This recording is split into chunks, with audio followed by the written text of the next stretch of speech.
So listen, I wanted to walk in the room just so you could see what it feels like to be in the room.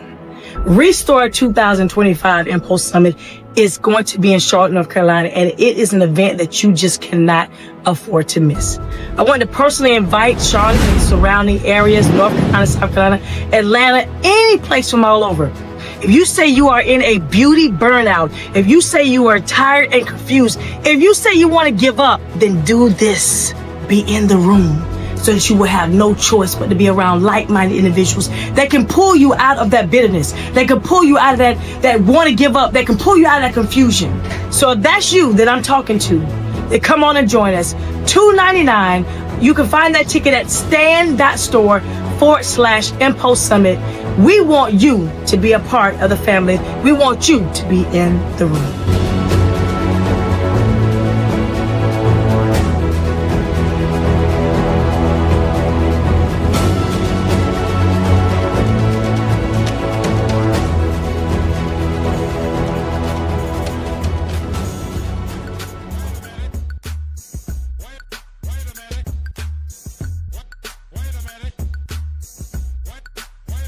Come on in the room. Come on in the room. Come on in the Restore Now room. We have something to discuss with you.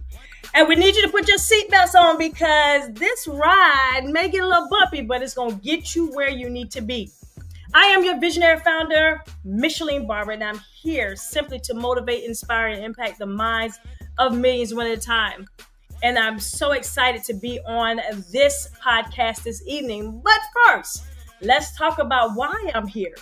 I'm here because Impulse Summit Restore 2025 will be in Charlotte, North Carolina, September the 27th through the 29th. And we are ready to rebuild, revive, and restore. Joel 2:25 said, everything that was lost, that we have stolen, that the cankerworms have eaten, it is time for us to get it back. And it's going to be found in Impulse Summit.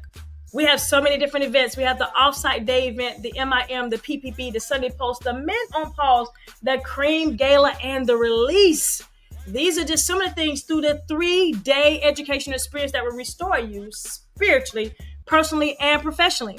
It's educational sessions, main stage workshops, interactive hands-on classes. We got the MIM, the insightful lifestyle panels, the Cream Gala. Listen, it's so much. But we're looking for our future professionals. If you know of one, if you are one, come on and join us. 1 day for $75, 2 days for $99, and they come with a swag bag. Tag someone and let them know that they need to be on this podcast right now because we're discussing something with somebody amazing.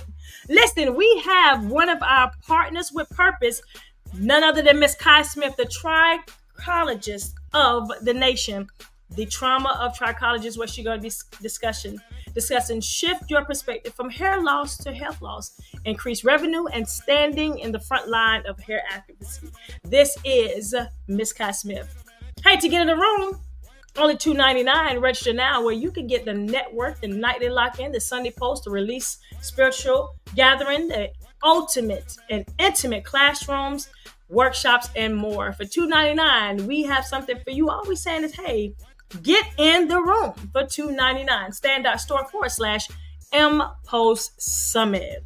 So listen, we have some amazing partners and some kingdom brand builders that said, I want to match someone coming to Impulse Summit. How can I? And they said, hey, let's have the match bonus incentive. Powered by your partners, core specialists, and kingdom brands. We see you and want you to be in the room where alignment happens and divine strategy is released and where the next level is waiting. But let's be real, life is life and you're ready to invest, but sometimes your wallet doesn't match your hunger. Well, we have someone to match you. That's where your matching bonus incentive is there to step in with our partners and core brands to get you there. So we have some individuals that want to match you coming to Impulse Summit. All you saying is, hey, one that we have is Miss Kay Simpson. She is one of our matchmakers. She is a core specialist. She's going to be going over cuts and color, but she's also a divine partner with purpose. Another partner with purpose, Mr. Justin Gold, business coach, behind the chair other than hair. You're going to find him at Impulse Summit, along with Mr. Michael Cole, Migrate Risk and Generate Wealth. This gentleman here is a partner with Purpose at Impulse Summit. Said, hey, let's get him there. The up to $500 match bonus. If you're interested, inbox us, message us, or simply call us, and we can tell you all of the things. So listen, we are adding our Popcorn with Purpose event, and that's going to be partnered with Pop Star. The owners of this, Miss Tavia Jacks, from Stress to Success, is one lady that's going to be there talking to you about that. So we have our Popcorn with Purpose event that's going to be held on the 27th. That's a Shades of Blue event. Come and get your popcorn. But then we have our Cocktail with Coaches signature VIP access only. That's where the coaches are going to come in. We spend about an hour or so just coaching and having some cocktails to really discuss your future and where you want to go. Breakfast of Champions, another signature VIP access only, where we're talking about get up early in the morning and learn from the amazing champions and coaches. This is where we can find it. That's right. Come on in and let us know you are in the building and watching this live right now so we can put you on the screen. Get your questions ready because we're going to have some. So listen, if you want to lock in, you can simply scan right here or go to impulsesummit.com or go to stand.store/Impulse Summit where we can get you in the building. September the 27th through the 29th. It is restore time.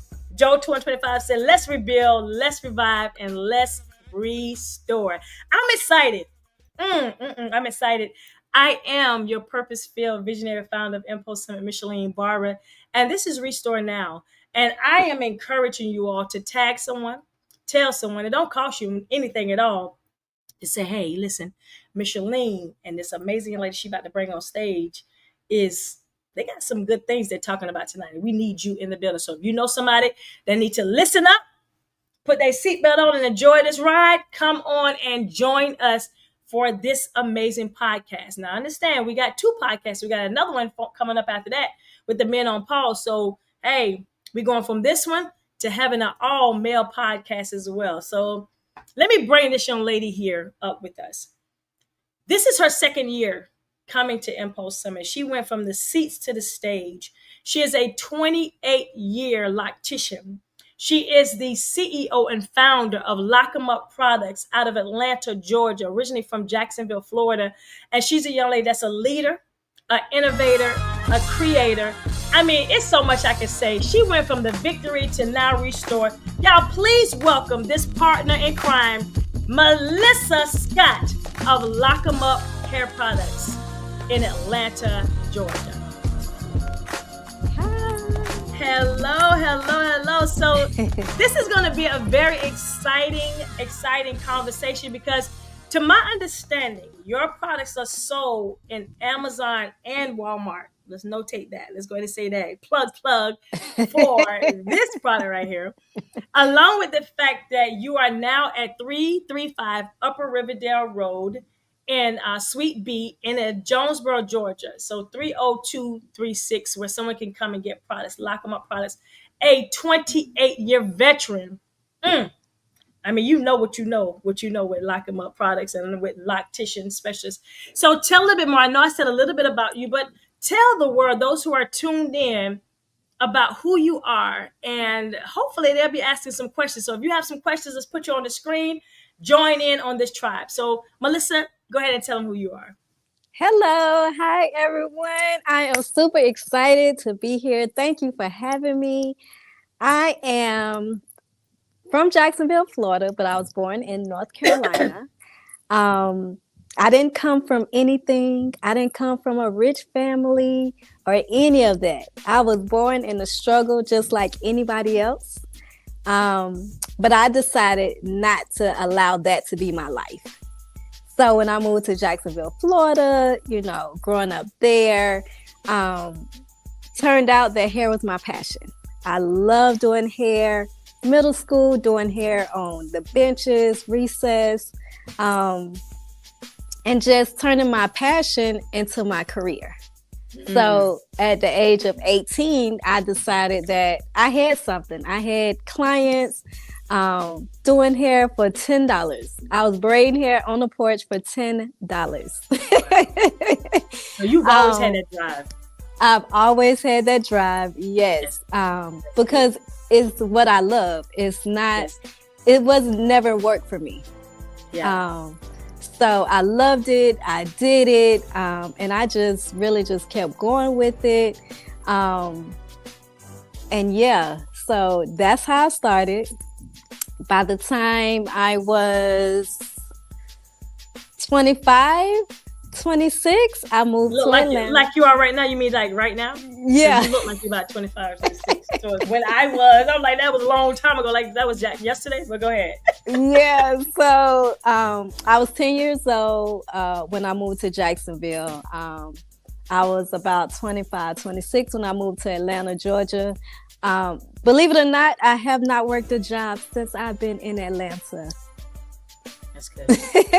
That's Been good. here 20 years.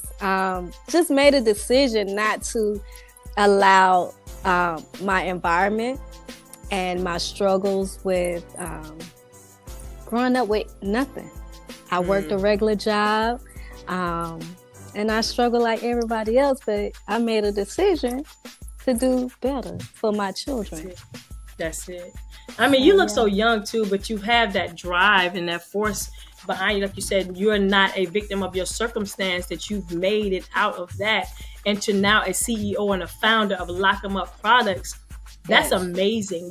So you have something that you say about from the chair to the shelf. So let's talk about that for a minute. What is that? Okay. So from the chair to the shelf. Since hair is my passion, natural hair is my passion. I found out that a lot of my clients was really struggling with scalp conditions. Dandruff, dry scalp, eczema, psoriasis, all of that. And I decided that I needed to do something about it because I could not find any products that would help their scalp conditions on the shelf.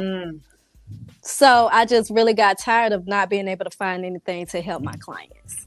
Okay. So I decided to go in the kitchen, do my research, and whip up some products, whip up some ingredients. And I started with one product. I started with one product in 2011, and that was our locking solution, which is also our hero product. And that is made specifically for locks because that's what I specialize in. So then as the years went on, believe it or not, I didn't really start promoting the product until 2019. So from 2011 to 2019, I was really just testing it out on different textures of hair, different cultures, it was in testing. But not only was it in testing, I was just afraid to let people know that I was doing this myself. That's it. Yeah. I mean, that's such an amazing, powerful journey right there because you started off saying there is a need and necessity, and you did the call. You answered the call for that. So that's a great inspiration for anyone that's listening, that if you know something is out there that needs to be done, you fulfilled it. And now you're in Amazon and in Walmart.com. So I think that is inspiring right there for itself to create that. So what's happening in your life when God gave you the vision? What was happening at that moment when God gave you the vision for Loc Em Up Products? So naturally, I'm a healer. I'm always trying to heal myself, but not just heal outsiders. My children were born with cradle cap. And we all know about cradle cap. Yes. And that cradle cap turned into dermatitis, So that's another reason that really just prompted me to find a solution for scalp issues. You have to heal the people. And it's just in my nature. Like I feel my soul smiles. My soul is happy when I can help someone heal. And, the spirit starts with the crown. Yes. Starts with the crown of your head. So that's what kind of motivated me to find the need that the community was really needing and not knowing. because That's we're it. so used to covering it up, covering it up, packing our hair with oils, throwing on wigs, braids, hats, you know. Yeah. So, yeah. I hope someone is out there listening to this, because this is an amazing journey, because it's people out there that want to start their products, or they want to start their business, but they're not listening to what God is saying, the vision of it. And I'm glad that you chose to walk in what God is telling you and have told you to do for your products. And like you said, you have not worked a job since you've been in Atlanta, because of the fact that you have built it up. So that is great. So you learn how to turn your products into a success story. So that is an amazing calling on your life. How did faith play a role in you stepping out and creating your own product line? So, faith kicks in when you know you don't want to be in the situation that you grew up in. Mm, Not only that, I developed carpal tunnel. yeah. So when I developed carpal tunnel, it scared me so bad because I'm like, this is my passion. This is Yeah. what I love. What am I going to do if I can't do hair anymore? Mm, What is going to be my retirement plan? that's good. Lock them up is my retirement plan That's good. because we cannot expect for our bodies to last, um, to outlast us. Mhm. Because, first of all, there's not a lot of stylists and barbers or people in the industry that we take care of ourselves. We That's it. don't take care of ourselves properly. We don't get massages, hand massages, back massages. We don't we don't We eat don't. properly. We don't Right. take care of We just ourselves at we all. don't. That So at all. Just period. so Put our a pin in bodies, that. you're right. Our bodies just start breaking down Mm-hmm. and it starts in your hand. So I had to figure out that retirement plan because I know I don't want to go work for anyone else. Yeah, So you have to figure out what is my plan going to be after the chair. that's it. That's good. So yeah. Because now what we're doing with you being a core specialist at Impulse Summit, you're going to be releasing that in the atmosphere to so many people who's going to be in the seats, that what is your next? What is your Mm-hmm. next plan? And again, you was at Victory and now you're at Restore. So you went from the seats Yes. of watching how things are to now you are on the stage and sharing your genius of the things that you're doing with your product line. And I think that is important, as someone said, there is something next. Who or what inspired your entrepreneur mindset? Was it your family, your mentors, or who is that just necessity that stood in and said, listen, they started your entrepreneur mindset? So to be honest with you, Mm-hmm. I think that entrepreneur was just in me. Like Mm, I think I'm just a natural entrepreneur because I don't want to work for nobody else. Nobody can ever pay me as much as I can pay myself. that's good. That's And good right once there. you figure that out, it's in you. Like there's no choice.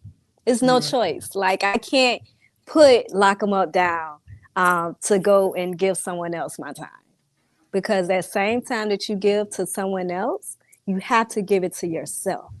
that's good.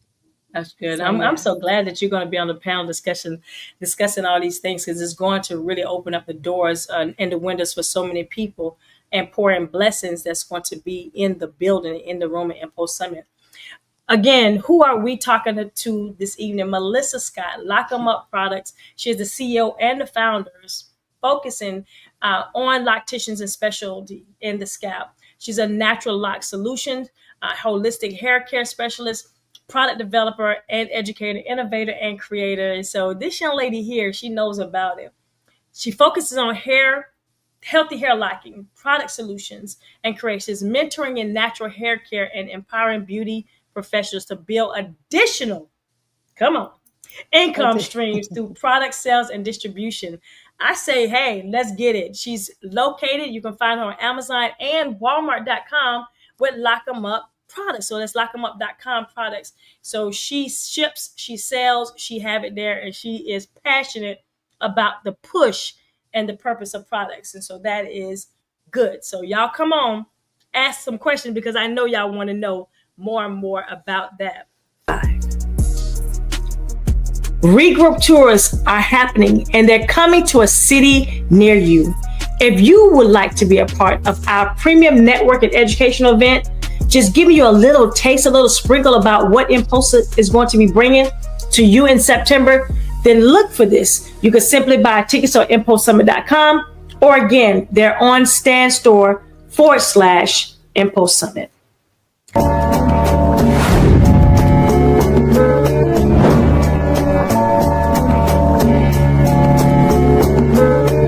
7 years ago, we made room. Then came the victory. Now it's time to restore. Charlotte, North Carolina, September 27th through the 29th. Prepare to rebuild, revive, and restore everything the locusts have eaten, as promised in Joel 2:25. This is more than a beauty summit. It's a transformation spiritually, personally, and professionally. Find your tribe and reconnect to a new life source for your beauty profession. Bring your spouse, because we're restoring the entire family. Men, experience the powerful Men on Pause gathering, and women, embrace your journey. And together, we unite in spiritual gatherings like Sunday Post and The Release. Elevate your experience with our signature VIP pass, where the entire weekend has your name written all over it. Literally. Impulse Summit 2025, Charlotte, North Carolina. Register now for the Impulse Summit Restore 2025. ImpulseSummit.com.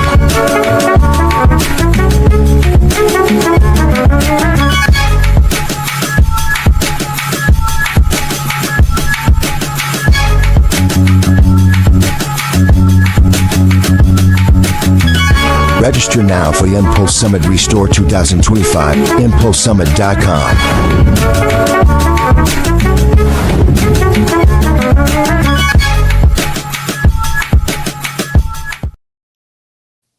So we are back, and listen, so many people are excited about everything you have been saying. Who is this young lady on the screen? Melissa Scott, product knowledge extraordinaire. I'm talking about a creator, a builder, a motivator. Like, she is going to bring us to the golden gates of learning about that. So that's Melissa Scott with Loc Em Up Products. She is the CEO and founder. Y'all will find her from the seats to the stage September 27th through the 29th in Charlotte, North Carolina. Again, you went from victory with us and now you're at restore. And there is so much more in store for what you have to say with that. Now, you moved from Jacksonville to Atlanta. Were you ever nervous, or what has ever came up with you when you made that jump to move from Jacksonville to Atlanta? Absolutely. Absolutely. That's a good question. So, when I tell you guys that God is real, Yes, he is. listen, it was just God. That's all I can really say. It wasn't me. I moved to Atlanta with nothing. Wow. My 3 children, a bag of clothes, no money. I moved on faith. I am a faith-based person. Yes. I'm going to faith it until I make it. That's it. And when you take one step, God going to take 10. And put the right people in your circle. Yeah. You know, that was a very challenging part of my life. I was just, coming out of a marriage, just the struggle was real, you know. And I just had to make it. That's all I knew. I had to make it for my children. You know, it wasn't about anyone else. It was about my legacy. That's it. Or you pass it down. Yes. So that was challenging, but we made it. We made it, and now we're here. That's it. I've made 2 entrepreneurs from my children. That's it. Because see, people are listening to your story right now that's on this live, and some may be going or have gone through a divorce. Some may be going from their last and don't know how they're going to make it and scared to make that move or that jump to be in this, or to be around someone like you, and the inspiration of saying, listen, I had a bag of clothes and 3 kids going through divorce and had no money, and I moved there off of my faith. Like, I don't know of a stronger story that somebody can tell besides me saying, listen, this is what I had, this, and these three, and we moved based off the fact that we know that God is a promise keeper and a way maker, and we know for a fact from you being in the seats of Impulse Summit, I can feel that you're the type that, hey, I'm not going to be a part of anything that I feel is not going to be for the people. Right. I feel like you're for the people. Tell that experience of, you building up your product line, and you're going through your faith building, and you know for a fact that it was nothing or no one that could have done this but God. Yes. Let's talk about that, building up your product, because you said you started with one product, right? Mm-hmm.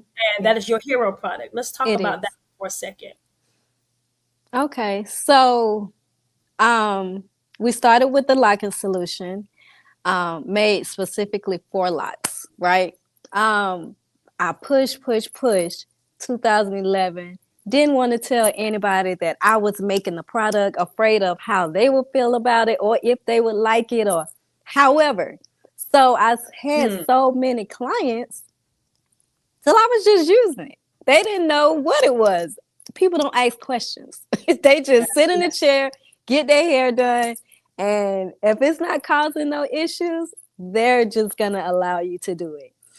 So my next product wasn't my next product was actually my hair growth oil.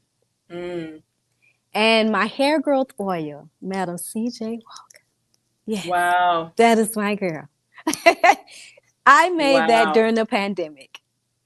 After Mm, I watched the movie, I went right in my kitchen, right online, and I just started researching ingredients. Researching ingredients, that was my second product.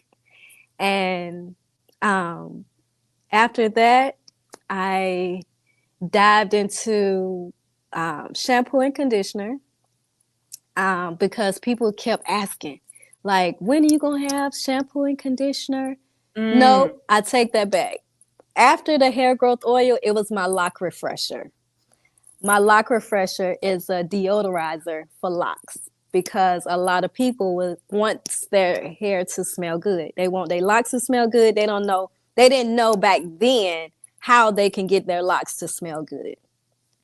Um, so I created a oil-based fragrance mm, um, that it deodorizes your locks.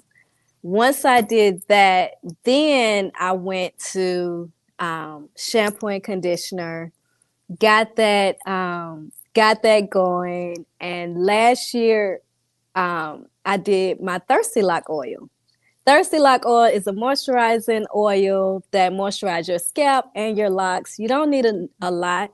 All of my products are light. They are very light because locks, it doesn't take a lot of oil or product or anything for locks to have that shine.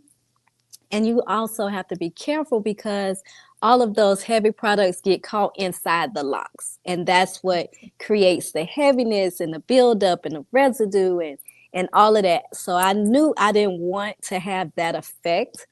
Um, so just last year, I did the Thirsty Lock oil. And this mhm, year, just a couple of months ago, we did our new product, which is the Body Glow. mm. So I my inspiration from for the Body Glow, which is a body butter, it came from my grandchildren. What? My grandchildren were born with eczema. I'm I'm So, sorry. I'm sorry. Let me stop you for a second. Because I'm scratching. It's one thing that you said your children, mm-hmm. but now you said your grandchildren, right? So I don't Yes. know about y'all who's watching this live right now, but you look amazing. Like I don't, you know what I'm saying? I'm like, well, how old is she? Because she's talking about her children, like her grandchildren. I'm like, come on, somebody. Do you Thank have you. something for like age control or something? So I'm like, I need that. I'm like, give me some of them vitamins that you take because right now you just killing me. You getting me right now. Okay, so your grandkids, I'm gonna go back because I had to reset the room. Your grandkids had eczema, so you came Yes. up with the glow, right? Is it called Yes. glow? It Okay. is. It's Body Glow. Um, so again, went back into the kitchen, did my research, and I'm like, I have to heal my grandchildren. We a healing family over here. Ain't That's good. nobody gonna be sick with nothing, you know. Um, and once this was 6 years ago. Actually, to be honest with you, my grandson is 6 years old. I have three, Mm, but my oldest is six. And I created it when he was born. that's awesome. Yeah. So So let me ask you something. You said a lot of your products are for those who are lacticians. So I'm hearing that a lot of your products is for those who maybe just natural or maybe relaxed hair. Do you have products right. for that? Right. Okay. So the locking solution, I'm gonna show you guys my locking solution. So this is our locking solution, our hero product, and this is made specifically for locks. And I only say that my products is made specifically for locks, but they can be used on natural hair because I'm a loctician. That's what I Mm-hmm. specialize in, Yes. right? But they can be used on natural hair as well, relaxed hair. The shampoo, it can be used on natural hair, relaxed hair as well. It's going to give you that tingling feeling. It's going to open up your pores. It's going to take all the stress away. So not only do our products make your hair look good and smell good, we're going to heal your scalp at the same time because we work for the community. We are here to heal the community one lock at a time, one That's strand it. at a time. We have our moisturizing conditioner that's going to put that moisture back into your hair, your locks as well. Again, our products are made lightly, they are very light. Um, and this is our deodorizer. It's a Mm, lemongrass hair refresher, lock refresher. You can use this on your braids, locks, hair, afros, it doesn't matter. that's Um, good. and this is our hair growth oil, and it's called New Edges because during the pandemic, I'm not gonna lie, y'all gonna laugh at me, but I've seen so many people missing their edges from Yes. Yeah. braids. And I Mm-hmm. was like, Yeah. hold up, I gotta create something to get these edges back. That's good. So it's called New Edges because we're gonna give you some new edges. I love it. So, And looking at your different products that you have now, mhm. how many products do you have in entirety? So we have seven now. Mm-hmm. We have seven now. Okay. Yep, we have the Thirsty Lock oil, and last but not least is our body butter, which is our body glow. Um, I need some of that. So make sure you have that at the summit. yes, I You will. know what I'm I saying? will. My skin thirsty too. So again, let me reset the room for those who are just tuning in. We are with Melissa Scott, the founder and CEO of Loc Em Up Products, located in in Jonesboro, Georgia, 30236 335 Upper Riverdale Road, Suite B3. And she is going to be a core specialist at Impulse Summit on our panel talking about product production, how to create your products, how to get your name out there. So we're excited about that. You talk about business growth is one thing that you're going to be talking about and leaving a legacy. And so we want to talk more a little bit about what you're going to be bringing to Impulse Summit in September because you're saying leave a legacy and you're telling them Hmm. multiple streams of income. Also, what you also said was, Mitch, I want to be able to have a bar over there where they can Yes, create their own products so that they can yes, see how they can have their products produced. So let's talk right. about that a little bit. The building Okay, of the brand of themselves. okay. So I'm going to be teaching you guys.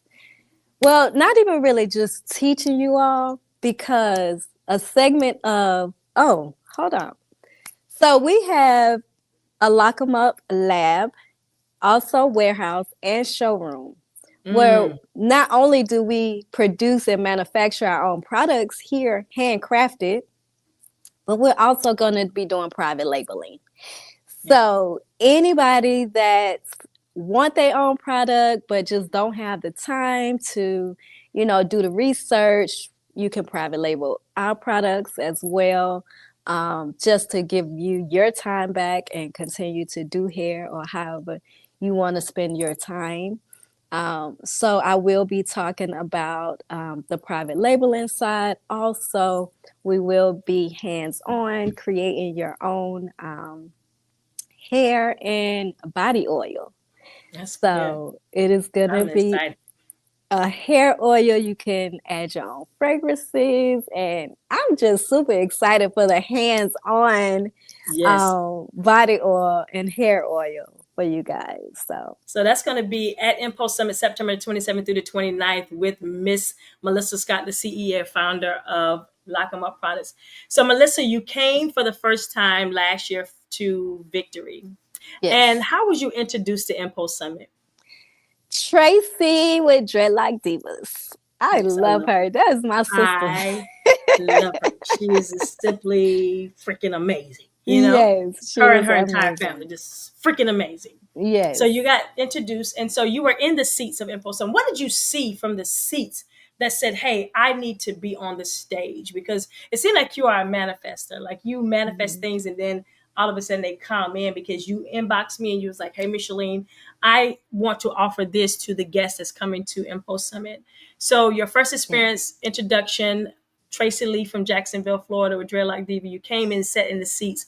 What did you experience that said, I want to be a part of the movement of Impulse Summit? Whew, that's strong. The spirit is moving over here. Mm, Oh my goodness. When I say Impulse Summit is amazing, like words cannot really express the amazing feeling and really what you get out of it. You have to be there to experience it yourself. yes, Um, it was just like so amazing. So many of us, stylists and barbers and entrepreneurs, just to um like it's a healing ceremony. Like you go there and it's like you come out brand new, like a whole new person, fired up, ready for the next venture. It's just super amazing. I don't know how to explain it. All I know is I'm here this year and I'm gonna be on stage. you are on stage. And not only are you on stage, you are going to be bringing some things to the panel, right? Because a lot of people want to know how can they create their own products? How can they find other multiple streams of income? How can they go from where they were before to now building up to where you are right now?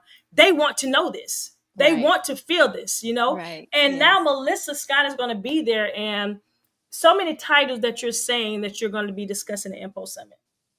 And on this panel, you are discussing, hey, y'all, you can have multiple streams of income. You can walk by faith and not yes. by sight.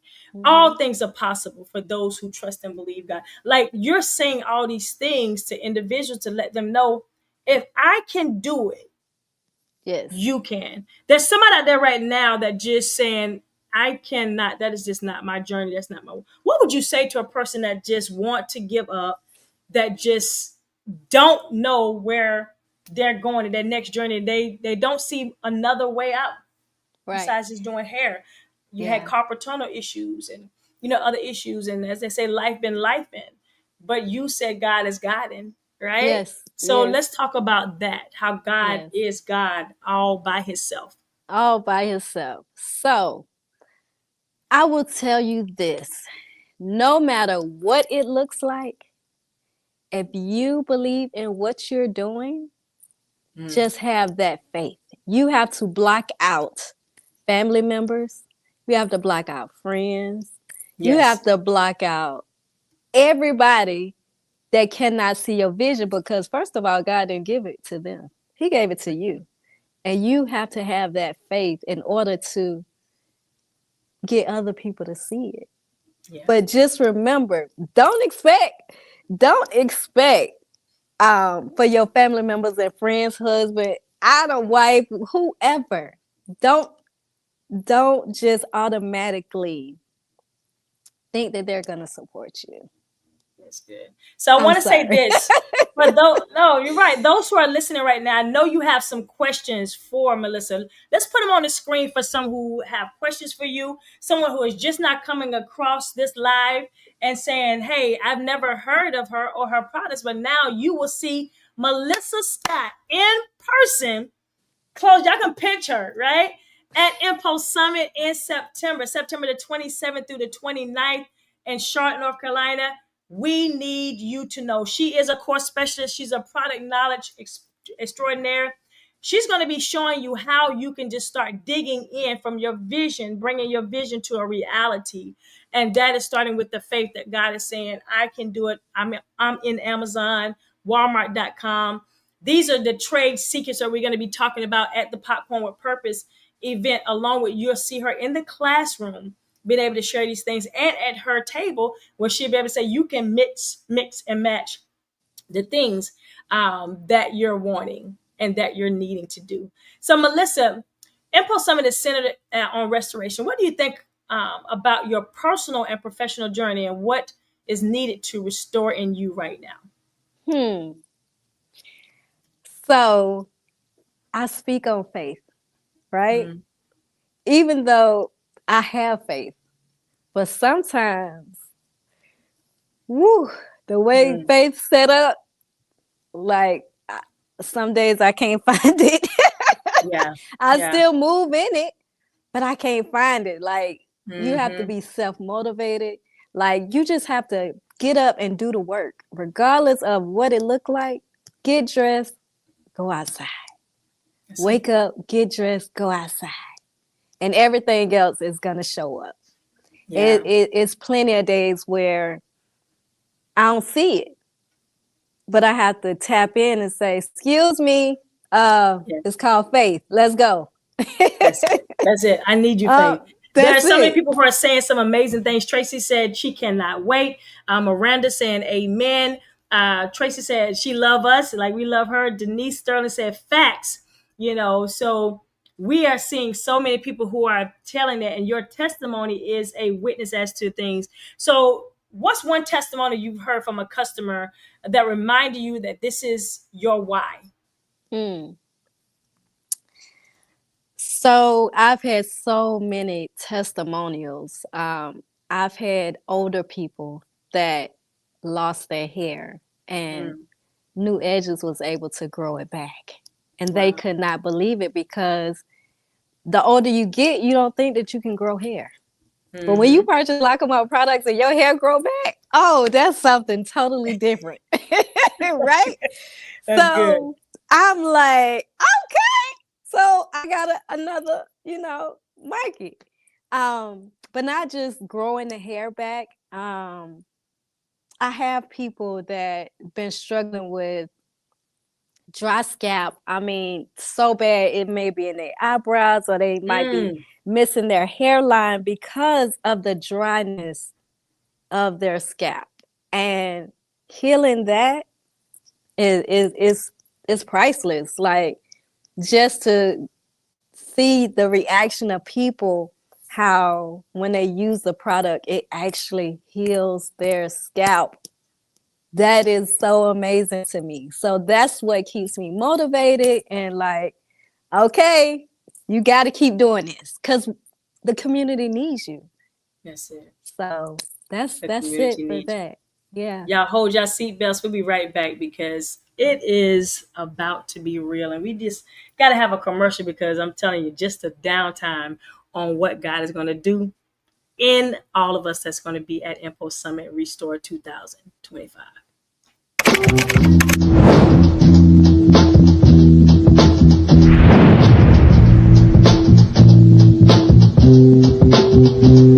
If you're a hairstylist, a barber, a loctician, a braider, a natural hairstylist, if you touching hair, as long as you license, this message is for you. I want to talk to you for a moment. Chasing a recovery through gadgets and serums is never going to outperform a body in crisis. Why? Because it's considered health loss. Hair loss equates to health loss. Hi, I'm Kai Smith, founder of the American Academy of Hair and Scalp Diseases, where we certify beauty professionals to become functional trichologists. Listen, I want to invite you to Charlotte, North Carolina. I got a conversation that is as real as it's going to get, because we have taken the courses, we have shown up to the trichology courses, yet we're still falling short. If you are touching hair, you are now responsible for keeping that hair on your client's head. And we have to shift our perspective from hair loss to health loss. So I want to ask you a question. What role do you play? Are you really a true health advocate and you understand the intricacies of going inside of the body to make a shift metabolically, to disrupt the endocrine dysfunction, the metabolic misfires, and the immune wars going on beneath the scalp behind every single strand that protrudes that follicle? Who are you? September 27th through the 29th, the trauma of trichology. The trauma of trichology is real. Some of us are shaken by it, and some of us are rooted in it. It's time for you to arm yourself with the functional truth and stop hiding behind conventional methodologies or your holistic topical treatments and saying that these things are going to work. Because if you don't move the metabolism, you're not going to move what manifests on the scalp and sustain the recovery. Because quite frankly, if you're not a part of the solution, you're a part of the problem. If you're ready to increase your revenue and you're ready to stand on the front line of true health advocacy, then this conversation is for you. And I want you to meet me in Charlotte, North Carolina, September 27th through the 29th at Impulse Summit.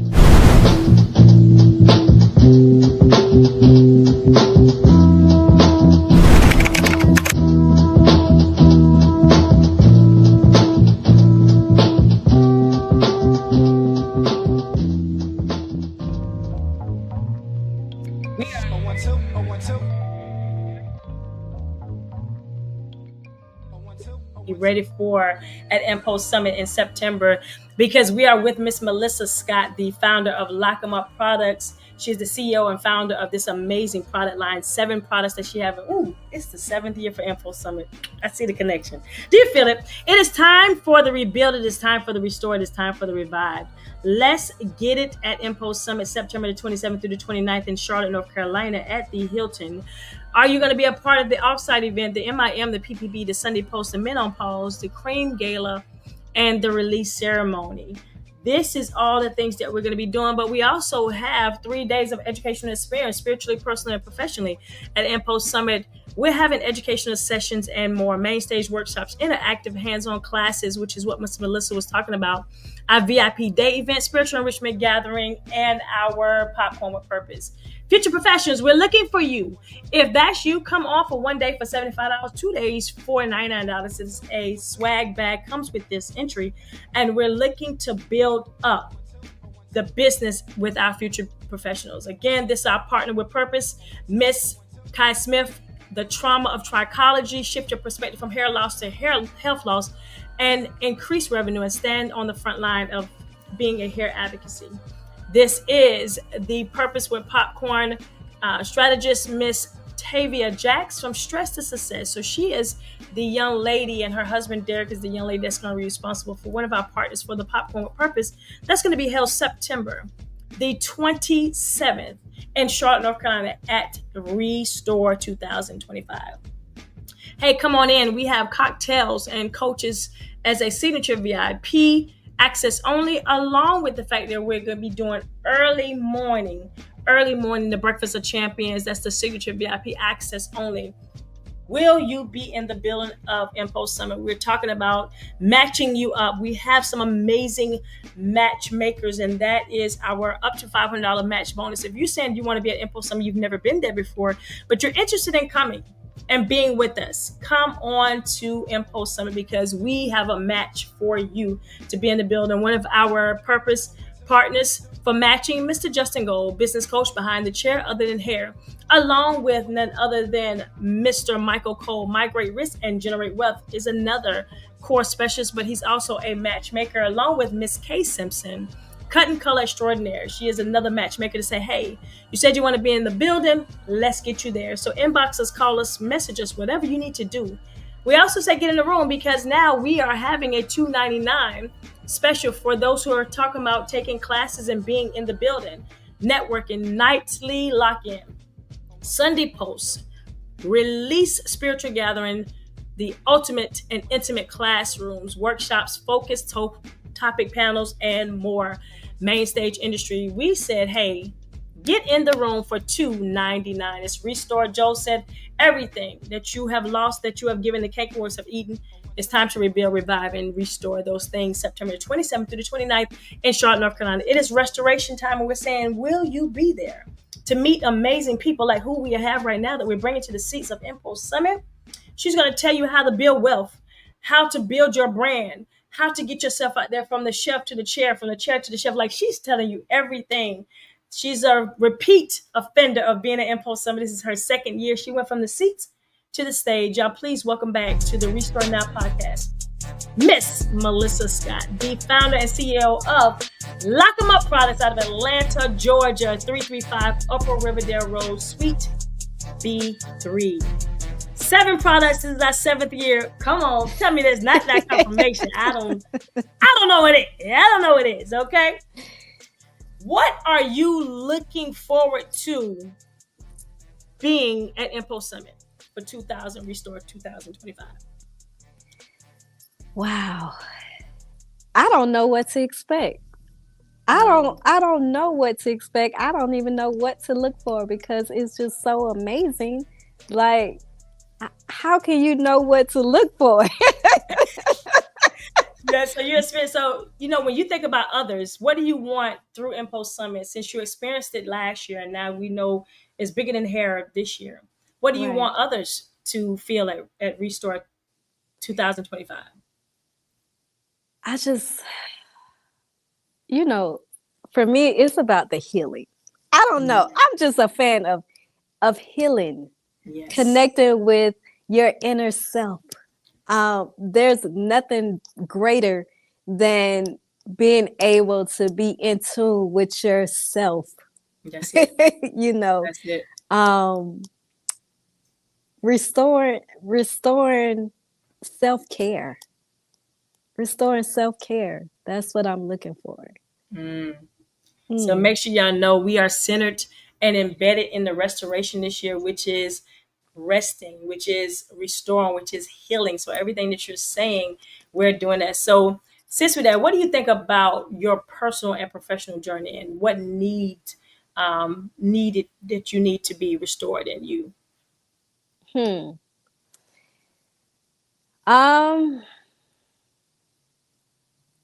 I, since I'm in transition from literally going from the chair to the warehouse, Mm-hmm.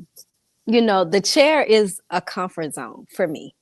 The warehouse, and even though I've been producing and manufacturing my own products for so long, Mm-hmm. this is my first big space in doing that.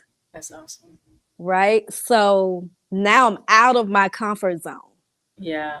I am You're being stretched. completely out of my comfort zone. So I need all the faith, all the self-motivation, all the ideas, creativity flowing. Doing hair is a cakewalk compared to what I Mm-hmm. just stepped into. That's This good. is a whole different journey. This is you actually building a business, not you are the business, even though Mm. I am the business, but this ain't that. That ain't this. Yeah. Because if I'm not doing hair, I'm not making money. But Mm. in this space, it makes money without you. It That's good. has that potential, you That's know. good. So yeah, I need a little of everything. A So little of why is it everything. so right? So why is it so important that the beauty professionals be in the room, or be in rooms like Impulse Summit? And what shifts will we gather together when we gather together? What do you feel the shifting is? The shifting is, I would say, um, being reminded of who you are, and your your strengths, your power. You have to know the power that you carry Yeah. as an individual. So when you're in that room, the shift is just knowing that you're not alone. God is with you. And when he say move, honey, just move. Cause he Just gonna do it. send the people. He That's gonna it. put you in the right rooms. He gonna send the right people. And you just have to be willing to just take that leap of faith. That's it. And I love Yeah, the fact that you've taken that and you ran with it. I definitely want to introduce to those who are second guessing about coming to Impulse Summit and saying, why would I be there? This young lady is a testament as to why you need to be in the seats of Impulse Summit. She is a visionary. She is an innovator, a creator. She can help you find multiple streams of income and how to build your brand up. So Loc Em Up Products, again, is something that's just one entity, but just her brain being there, being able to say, hey, you can do this if you focus on this. According to her class titles, it's going to be some amazing classes. She's going to be setting up a Loc Em Up lab right there at Impulse Summit. So you love the locking process with natural hair. You have your rich products that's going to be there, designed for health and sustaining locks at every stage. Not only is it for locks, but it's also for individual that may be wearing a relaxer. If you're talking about growing your hair, she has a growth product too. So come on, let's see this and let's say this. Impulse Summit is not for everyone, but it's for the right ones. And I always say that's this, right. this kingdom building is going to build up so many people that's going to be in the room. What do you want the legacy of Loc Em Up products to be beyond the jars and the bottles? What legacy do you want? The mentorship. Mm, My job is to raise the future, I like that. raise the future of our children, to let them know that you can be an entrepreneur. You know, you can have your own products. You can do whatever it is that you would like to do. Mm, You can create your own business. So with Loc 'em Up Products, we have different classes. We have a whip and sip class where we do the body butter, sip on some tea, different teas, and just have a whole health and wellness self care day. We have a lock class where we teach people how to start locks, maintain locks, take care of the health of locks. It's not just about twisting someone's hair. You have to know how mm, to repair, how to maintain, what's going on, how to fix all of it. And we also have a lock talk um, podcast that we do. So what happens is we get with other stylists and we just talk about different techniques, mm. because so many people have so many different ways of doing different things. Yeah. So we get, different opinions and, talk about that. I like that. So, I like that. yeah.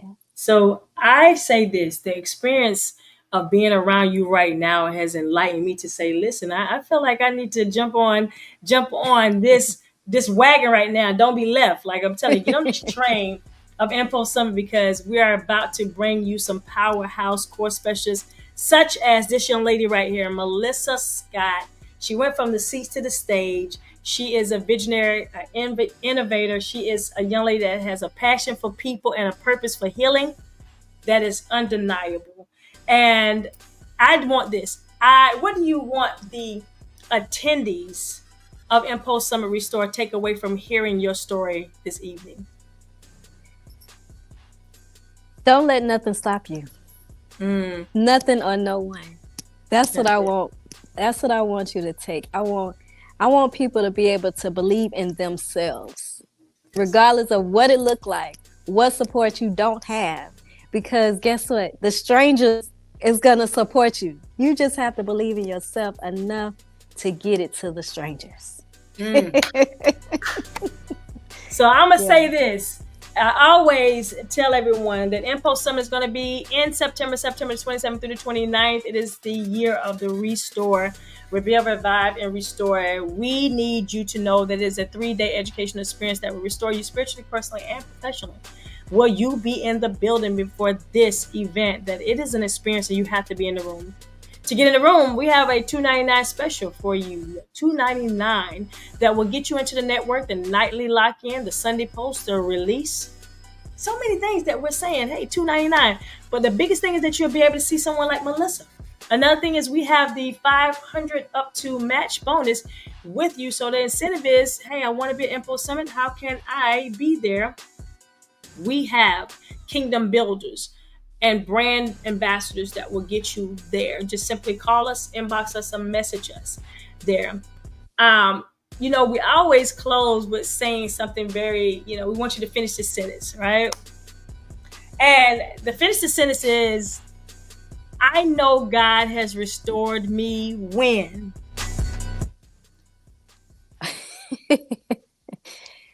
I know God has restored me when I walk in this building every day with faith.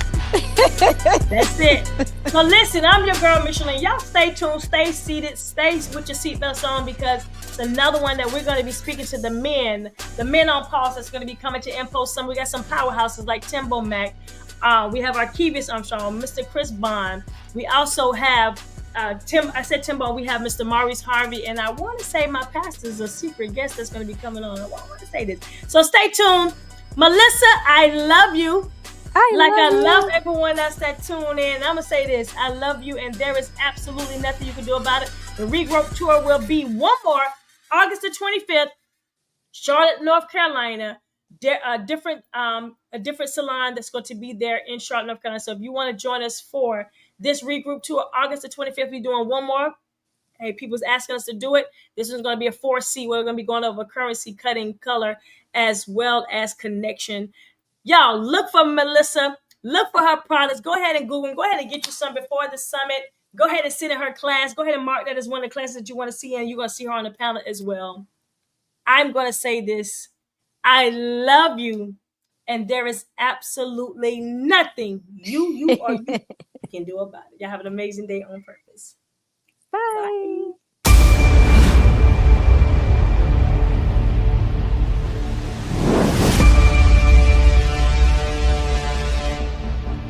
It created a space for men to be themselves, to be vulnerable, to ask questions, the hard questions of life, and just being a man. And it's something that most men don't have, is that space to say, I'm me, I am who I am, and I can speak who I am and be in my truth. It was a very, very informative session where men were very transparent about their feelings, which men normally don't expose, because we're taught, suck it up, it'll get better, you better not cry. If you do, you're a sissy. It was a safe place in which we could say exactly how we feel, specifically about our relationships with our wives. How do you feel? How do you feel? My father, I know he loved me. This the man I looked up to all my life. Of course, he told me, good job, son. Why is it so hard for men to express their feelings and their emotions? He told me he loved me occasionally. As we're young, we model. We take these things in, and we see other men not express their emotions. I'm there, that's how I make it today. Whatever, I gotta get through. That's what we continue to do.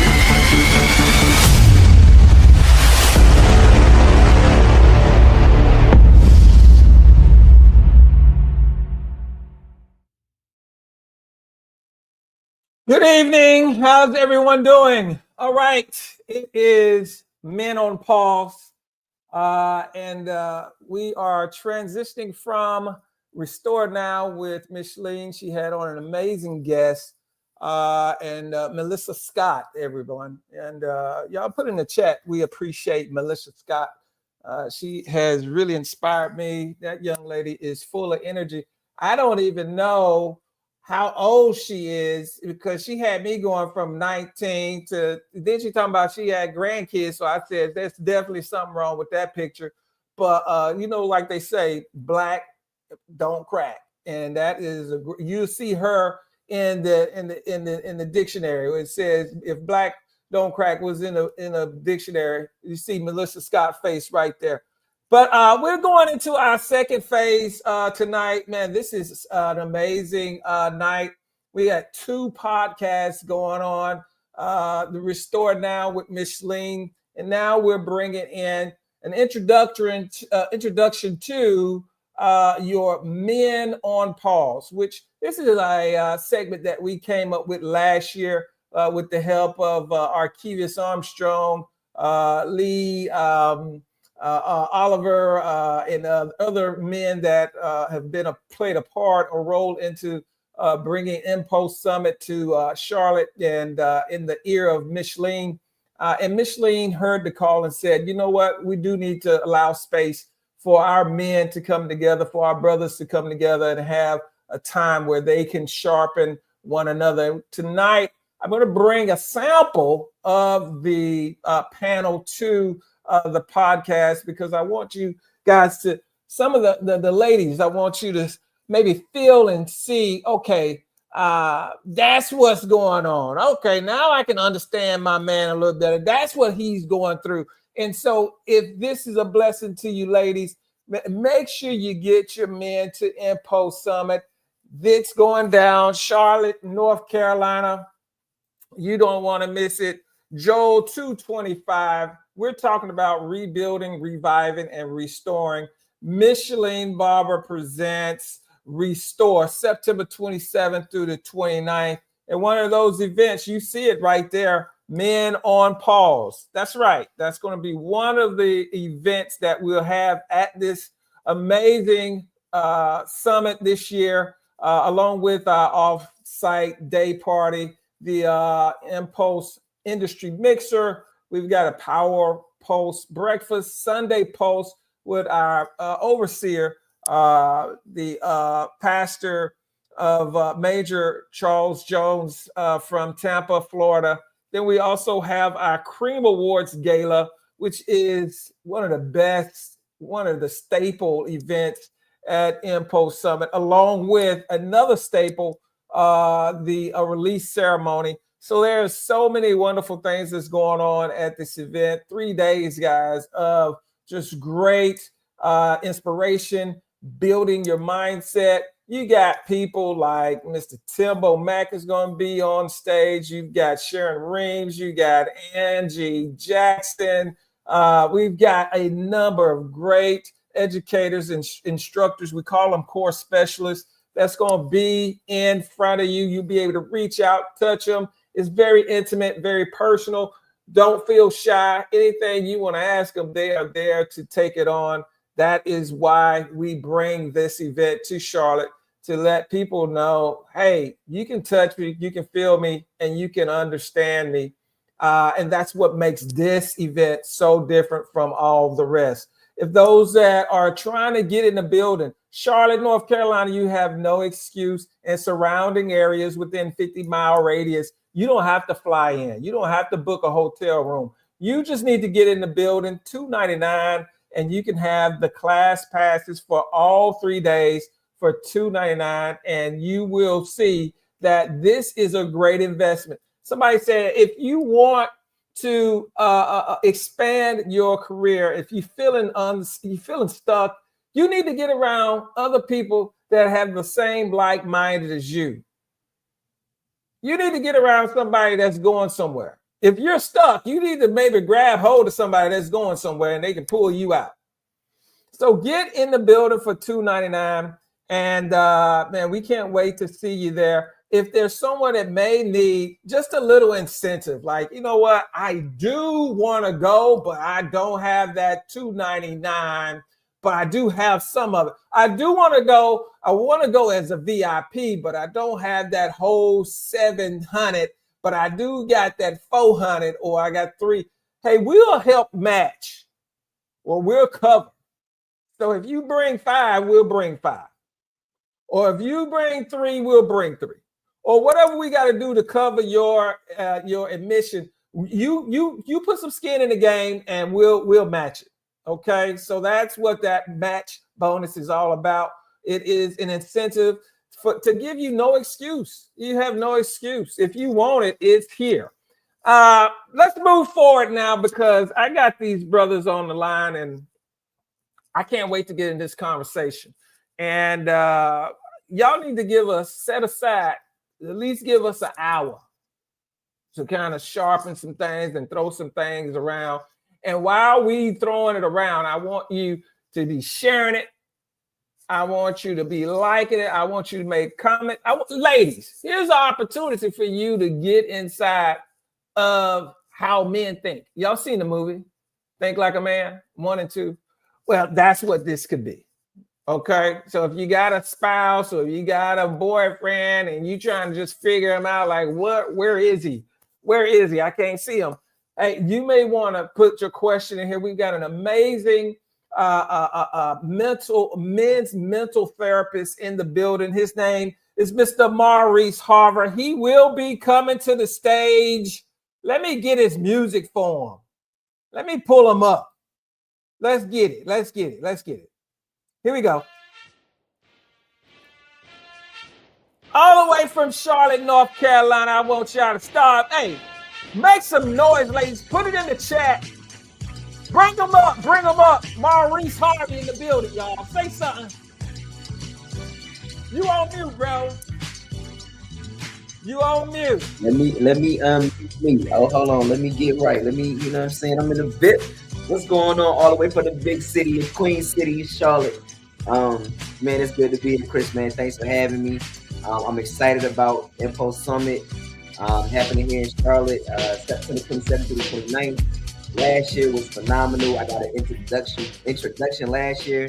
And I'm just thankful for the opportunity to come back a second time. We had a really good time kicking it with the guys. I learned some amazing things just being present. Although I'm in the mental health space, the things that y'all talked about last year was really dope. And so I'm glad that I got a chance to experience that and an opportunity to come back for year 2. Well, my year 2. That's our man right there. Mental health therapist, advocate, Mr. Maurice Harvey. Now coming to the stage. Man, this dude is amazing. Such a big personality. And I can't say enough about him. When you feel him, you feel him. Put your hands together right now for Mr. Timbo Mack in the building. Let's go, Timbo. What's up? What's up? What's up? What's up? What's up? Brother Chris, Brother Maurice, it is truly an honor to be hanging out with you all tonight. I know it's late, y'all, but we're about to get in the thick of this because we have brought the brotherhood directly to y'all right here at Impulse Summit. We're about to get it on and cracking. All right. Listen, man, I know that this is one of those things that, you know, it's so hard to get us together, first of all, because we're men. And there's a certain type of programming that happens in your childhood that kind of creates that separateness. And it's hard to come together. It really is. From the churches on Sunday mornings to, you know, just these type of situations, agreeing that, you know, therapy is needed, that it's okay to sit on a couch. It's okay to show emotions, that men can cry. Let's try to just, you know, move through some of these, you know, paradox and shifts that I know I've had to deal with for 52 plus years. Maurice, go ahead and give us just a little bit about who you are and what you bring to this conversation tonight. Absolutely. So my name is Maurice Harvey. Once again, I'm a licensed clinical social worker. What that means is that I have a master's degree in social work. I also have a bachelor's degree in social work. And I'm licensed in North Carolina, also in North Carolina, South Carolina, Ohio, doing mental health therapy. I also do life coaching as well. So if you're anywhere in the United States or beyond, if a conversation needs to be had, I'm somebody that you can reach out to just kind of navigate that space. The name of my private practice is called Choose Better For You. I talk about choice, the power of choosing. Either we actively or passively choose. A lot of times we get caught up in the passiveness, allowing life to happen to us, not necessarily strategizing how we actively take decision making in our own lives. The word better, becoming empowered to transcend every roadblock. I believe that no matter what's going on in your life, you're the only person that can decide what's better for you. In that element, it's in the colors of the rainbow because everybody's better is different and unique to them. The number 4 represents the 4 ways I think we handle life. Either we avoid things, we work around them, we break through them, or the 4th way, which I think is the most powerful way, is that we literally pick them up, carry them with us through life because they are part of our narrative. We can't escape them, we can't get away from them. It is our life calls to be able to understand how those things affect us, impact us, and continue to navigate life. And letter U, which represents the singular version of you that often isolates, does things on your own, whether you say get it out the mud because you're from around the way, or you say pull yourself up by the bootstraps because you're more politically aligned or politically correct. It all means the same thing. And the truth of the matter is, in isolation is not necessarily how we exist. And it's definitely not how we thrive. And so the letter U represents the singular version of who you are, with understanding that community is there for you. And so that's choose better for you. That is not just the name of my company. That is my brand. That is my life work. That is my walk. I believe that all of those things help me to kind of push myself through life in a lot of different ways. I grew up in the church. My mother's a minister. She's been a minister since I was 5 years old. I've had uh, my own navigation course with religion, philosophy, tradition, spirituality, that whole nine. And so when you get somebody like me who has lived experience and also education, what you tend to get is someone that's just relatable. And so my hope that I bring not only to this conversation, but to ongoing conversations is that, one, it's okay to be authentically yourself. Two, life is always gonna life. You can't control life that's life in. However, you do get a chance to control your narrative and your response to what's happening. And then the other part that I hope to bring is just honestly, man, as you as you experience life, your ability to just navigate. Um, and so showing that it's okay to be again authentically yourself, and then to find a therapist, right? Like I'm a mental health advocate. So often I'll tell people I'm an advocate before I'm a therapist, because when I was younger, people look at me like, you're not a therapist. And truthfully, I love that I look like I'm not a therapist. When people come to my office, they like, oh, you got a real couch and everything. And it's like, yeah, I really do this, like, therapy wise, right? And so that's what I hope to bring, just like showing that representation is out here. I also have a nonprofit that I'll get into, that I'm again spreading the idea of destigmatizing mental health, that it is available to you in your community, with people who look like you. I want to also give an opportunity for Tim to just kind of share his background, and then we'll get into some questions if that's okay. Tim, tell us, where are you showing up tonight? What do you expect from tonight? And just give us a little bit about who you are, sir. Well, I appreciate that, and thank you so much, Brother Maurice, for sharing us a little taste of who you are and where you come from and what you're all about. Which is funny because it sounds very similar to me, but I actually operate from a totally different world. For those who don't know me, my name is Timbo Mack. I am a international hair artist as well as an editorial stylist. I actually own a business, and I'm coming from Corpus Christi, Texas, my friends. And I have found in the 25 years that I've worked as an artist behind the chair that I have a very powerful gift, and that is the gift of connection. I've had the luxury of actually sitting in what I call my sacred space, my studio, and actually connecting with each and every one of my guests. And as I've said in the past, Brother Chris, in the industry that I have worked in, being a male, we were always taught as a cosmetologist or a barber is to always chase the service. So I was constantly chasing the service, chasing the service, chasing the service. But I recently, a few years ago, had a medical emergency that happened to me. And while that happened, I had two back-to-back seizures, and I actually weighed over 300 pounds. During this process, I had the opportunity to actually reconnect with the Holy Spirit. And during this time, I actually learned, which is something that's very, very important, we're going to talk about while we're here, is the truth. I know something, but I don't know everything.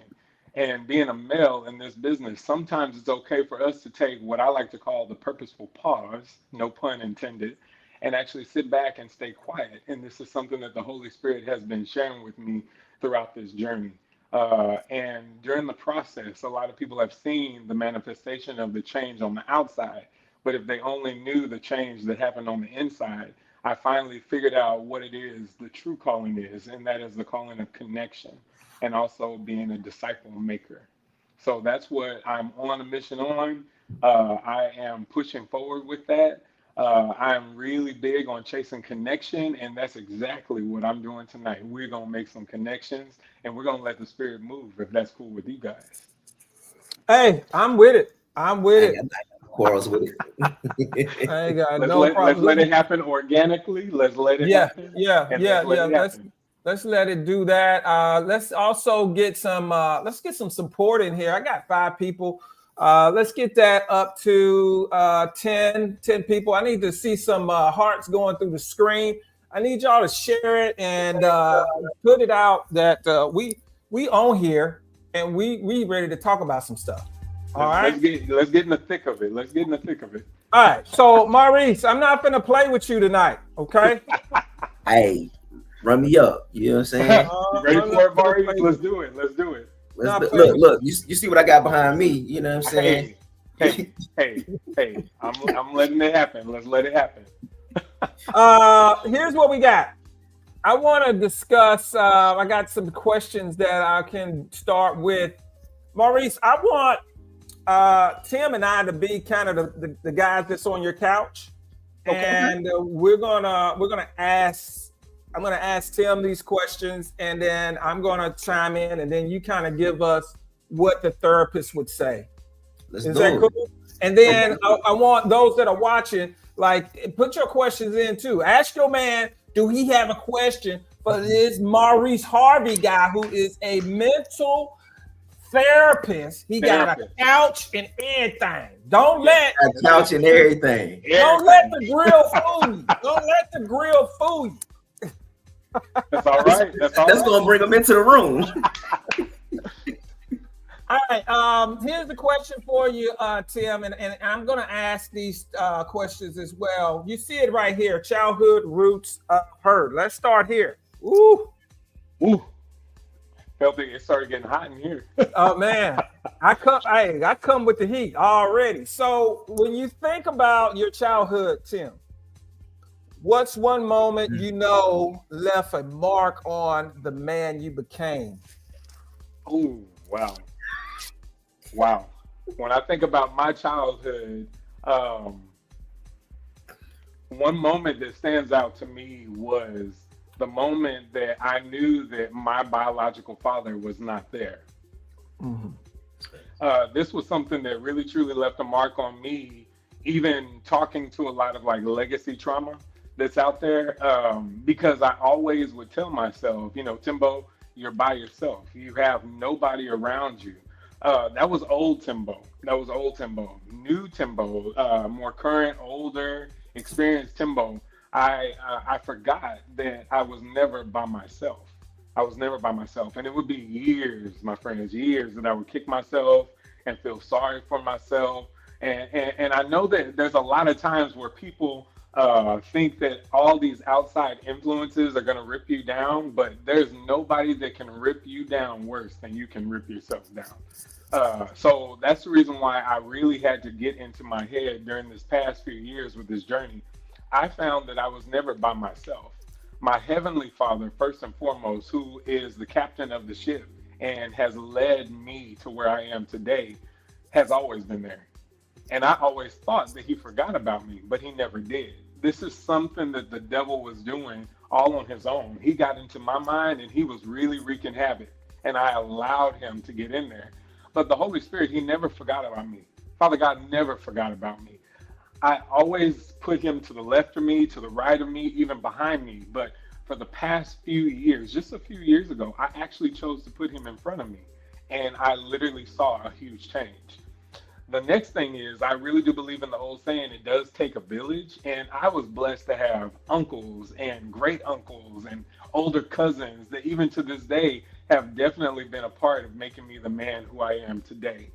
And then also the last and final piece, my friends, is that everybody has a testimony. Everybody has a story. You really do. And most recently, I reconnected with my father. And my biological father, I found he too was dealing with what I like to call the dark place. And just like me dealing with dark trauma and things like that, he was dealing with it too. And he couldn't give my brothers and my sisters what he did not have. And that's something that he's been battling. So the Holy Spirit spoke to me and said that y'all can do it together. So thank God for allowing me the opportunity, even if it's just later in the game, to actually reconnect with my father. And I have to say, for the first time in a very, very long time, our connection is a lot more stronger than it was back then. So I hope that answered the question. Wow. That is powerful there. I think for me, and then I'm gonna let you talk, Maurice. Like, help us out. We obviously broken and need your help on this. I'm gonna go with father too. Well, I'm gonna go with mother and father. I want to go with my mom because at one point in time, when she would tutor us or she would help us with our homework, or when she was giving me piano lessons, if I frustrated her or, I got, on her nerves, her patience would run thin. And I know they play this little thing on, TikTok, and you've seen it where it says Johnny has 4 apples and Mary has 2 apples. How many apples? That was me, for real, for real. I mean, it's funny, but it's not really funny because the trauma behind it, when you got called stupid or you got called dumb. If someone calls me stupid or dumb now, I trigger. I flip out. Not like I'm gonna throw some stuff, but I will click and be like, yo, don't say to the point that it challenges me sometimes when, even now, when I look at my work and I compare it to other people's work, I'm going back to that. Right? And I know it's a process of working through it and getting through it.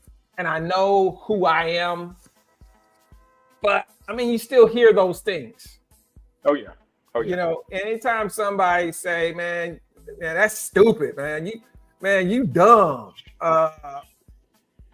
It shakes me a little bit. So what would you say, Maurice, how to maybe combat that and, kind of heal that inner child? Yeah. Man, thank both of y'all for sharing that piece, man. Chris, this is a very deep question. It's significant because what you start getting into is early childhood development and foundational core things. The things that we learn from a young age literally is what we compound our experiences off of, right? Our perspective. Perspective is reality, right? And so although your perspective is your reality, that does not make it the reality of the existing world, the sum of everybody's experience, your perspective of that thing. So like I forgot where it came from, but there's an analogy that uses, or a story that uses, there were 3 blind men trying to describe an elephant, and one was at the leg and one was at the body and one was at the trunk. And if you know anything about an elephant, those 3 areas are very different, right? And so they tell the story or whatever, and it's like, wow, perspectively speaking, if you don't have a whole picture, right, like what you have, what your experience is literally where you are. And so foundationally, if you are missing elements that that could otherwise allow you to be whole and complete and all of those different things, you continue to build experiences in life based off of that deficit, right? So there's a lot of talk lately, and I have a love hate relationship with social media, right? One of my loves of social media is this idea that it's okay to go to therapy, and it's okay to get help and that kind of deal, right? And one of those kind of stories that come out of that is my therapist said, right? Like people like, oh, my therapist said, but I it's trendy, and so it's kind of weird, but at the same time, it's like, man, that's really dope because what you get from that experience is, oh, I didn't realize that that's trauma, right? So when you start talking about sticks and stones may break my bones, but words may never hurt me, it's like whoever said that, whoever came up with that, I don't Clearly didn't know what they were talking about. right, Yeah. because words, so we talk a lot about like emotional scars, right? Like you can see a physical scar, right? You can't see an emotional scar. And so the words that we hear and we often replay in our own heads over and over and over again, right? Like those words stick, and that is the narrative that we create. And so no matter what level of success we begin to ascend to, right, the narrative that we created in our head, we continue to tell ourselves the same story over and over and over again.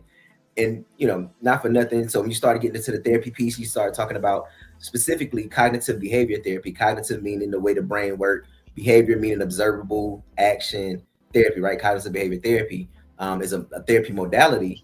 You start talking about the way the brain impacts your behavior and emotions. So it's an event, thought process, behavior, and so it's an entire cycle that kind of happens.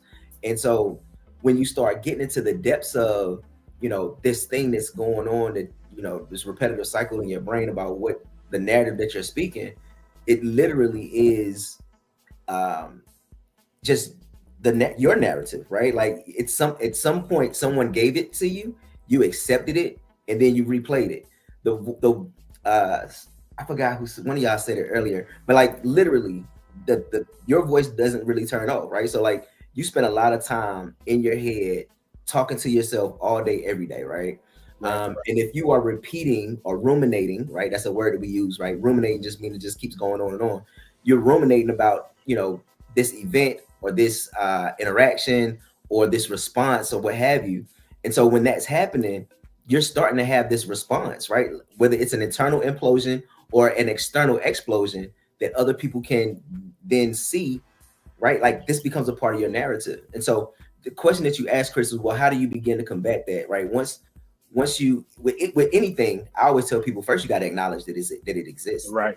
Right? Like if you don't acknowledge that it exists, then it's very hard to combat or define or reveal or anything, because if it doesn't exist, if you're not acknowledging it, nothing happens. From there, whether you and I'm a proponent of getting help wherever you can get help. And so a lot of people are like, well, Nourish, you a therapist, so you're not going to just promote therapy? No, I promote life coaching. I promote doing yoga. I promote going to do meditation. Again, I think that the things that we do to Timbo's point, it takes a village, right? So a holistic approach, it could be, creative expression, right? Like Timbo talk about being an artist, right? Like in his artistry, you might think, oh yeah, he do hair. Tim got on here with green hair, and I'm like, oh no, my man is an artist. Like it might be green today, it might be yellow, it might got a little flip on this side. And you don't know. You know what I'm saying? Tim gonna come on here, and he gonna be an artist. And so I think expression is huge. And so as you begin to acknowledge what's going on, finding a way to creatively express is a great way to begin to peel back those layers and really kind of get to the core of what's going on, but being able to process, right? So having a village where you can have people that you trust to be able to navigate the not so pleasant spaces, that people that aren't going to put you down because you say, man, I remember when I was 12, my mom smacked my hand, called me stupid because I misplayed the piano. I was supposed to do a major chord and I did a C chord, and all of a sudden, I'm the worst pianist ever, right? Or I was doing this wonderful thing and all of my uncles was there, but my dad wasn't, and he never told me good job. Like like having a safe space where your people go, hey dog, you know what, it's cool, man. And so the last thing I'll say is I saw one of the coolest things, and I somebody told me where it was from, and I don't know where it's from, but I saw it on social media a few months back, and it was a couple of guys playing basketball, and one of the guys had the ball, and he was like, hey man, I think I need a therapist. And the friends was like, oh man, yeah, you can talk to my therapist. And all of a sudden he found out that all his friends had a therapist and he the only one who didn't have one. And it was one of those kind of like cool, like, oh yeah, I guess we should talk more about like therapy. Like, cause I tell people all the time, it's hard to get dudes together. The easy way to get dudes together, you start talking about making money or what people call low chakra things, sex, drugs, alcohol. Like you can get men together, do a lot of stuff that ain't constructive. But the moment you start trying to get people together, it's like pulling teeth sometimes. It's like, that's crazy. So anyway, again, I think first acknowledging it, having a village where you can feel safe to share what your experiences are so that you can process some of that, and then having creative expression. I think that's a great way to begin to kind of peel back the layers and begin healing. Hey, I want my people online right now. I see we up to 11. I'm sharing it. If you see my head down, I'm sharing the live right now as we're on. Because like you said, it's hard to get men together. It's hard to bring us together. It's hard for us to say, hey, we're gonna have an amazing time of sharing and coming together. And there's this feeling, right? And we need to do better, brothers. We really do. Right. Because that is what the enemy wants. Yeah. The scripture says, don't forsake the assembling of yourselves. Don't forsake coming together. There's also a scripture says, confess your sins one to another. That means that there should be some intimacy. That should be a place where you feel safe enough to talk to my brother Tim or talk to Maurice and say, you know what, I've fallen short. But that's what sin means. I missed the mark. All right. Yeah. So I missed the mark on this, man. Can you got any pointers? Can you help me? You know what? It's okay. You know what? I missed the mark myself as well. Right. Because here's what the enemy will do. He'll make you think you're the only one that's got that issue. Yes. And he'll create where, check this out, Tim, watch this. He'll create a situation where, hey, one person denied Christ 3 times and the cock crowed 3 times or whatever. Mm-hmm. One person betrayed Christ for 30 coins. Two of the same folks. Mm-hmm. One of them went out and killed himself, and the other one continued to move the gospel. Mm-hmm. Now, here's the reason why. Because the enemy desires to sift you. You ever seen something be sifted? Yeah. Oh, yeah. And so that thought, that repetitive thought, man, why'd you use it? Man, he was good. He ain't do nothing to nobody. Man, you low down. What, you gonna sell that man out for 30 seconds? That's the enemy in your head. Yeah. Which will cause you to go, you know what? What's the sense of living? Now, that's a biblical story, Tim. But there's so many instances that happens in real life. Oh, yeah. It's the dark place. Everybody's dark place looks different. And this is something that I even talk with my guests when they're coming in the studio about the dark place. And my personal testimony, I want to use it as an opportunity for people to actually come out and actually not be scared about the dark place. And that's why I call my styling chair, my studio, a sacred place. Whatever is discussed, people will discuss anything with their barbers and their stylists, because history has shown people really connect with their barbers and their stylists. And because of that, we have a lot of power to make impact. So if someone is literally sitting in your chair and they're going through something, allow them that space to let it come out. Let it come out. I've had men, I've had women, I've had people literally sit there in the chair and they just want to cry because they are really dealing with something heavy. And that's the reason why I'm literally in this thing that I've been praying about being under construction. If you're thinking about something that is being built up or constructed, there's a lot of times when we build the perfect home and it still has to go back a few years later and we have to reconstruct something else, take a wall down there, change the paint on the wall, is never really complete. So if this is what I'm seeing myself as a man, that I am not gonna be perfect because it doesn't exist. Even if we're building the perfect home, I'm cool with being under construction. Under construction, I'm not gonna always get it right, but I'm glad I have my tribe, my people, my men, my brothers that I can reach out to that are gonna say, "Hey, I missed the mark," right, brother Chris? I missed the mark, brother Maurice. I missed the mark. It's all right, brother. But you know what? I've been there too. So this is how we got to work through it. And the reason why I talk about this dark place, like I said, it looks different for everybody. The dark place, brother Chris, it never goes away.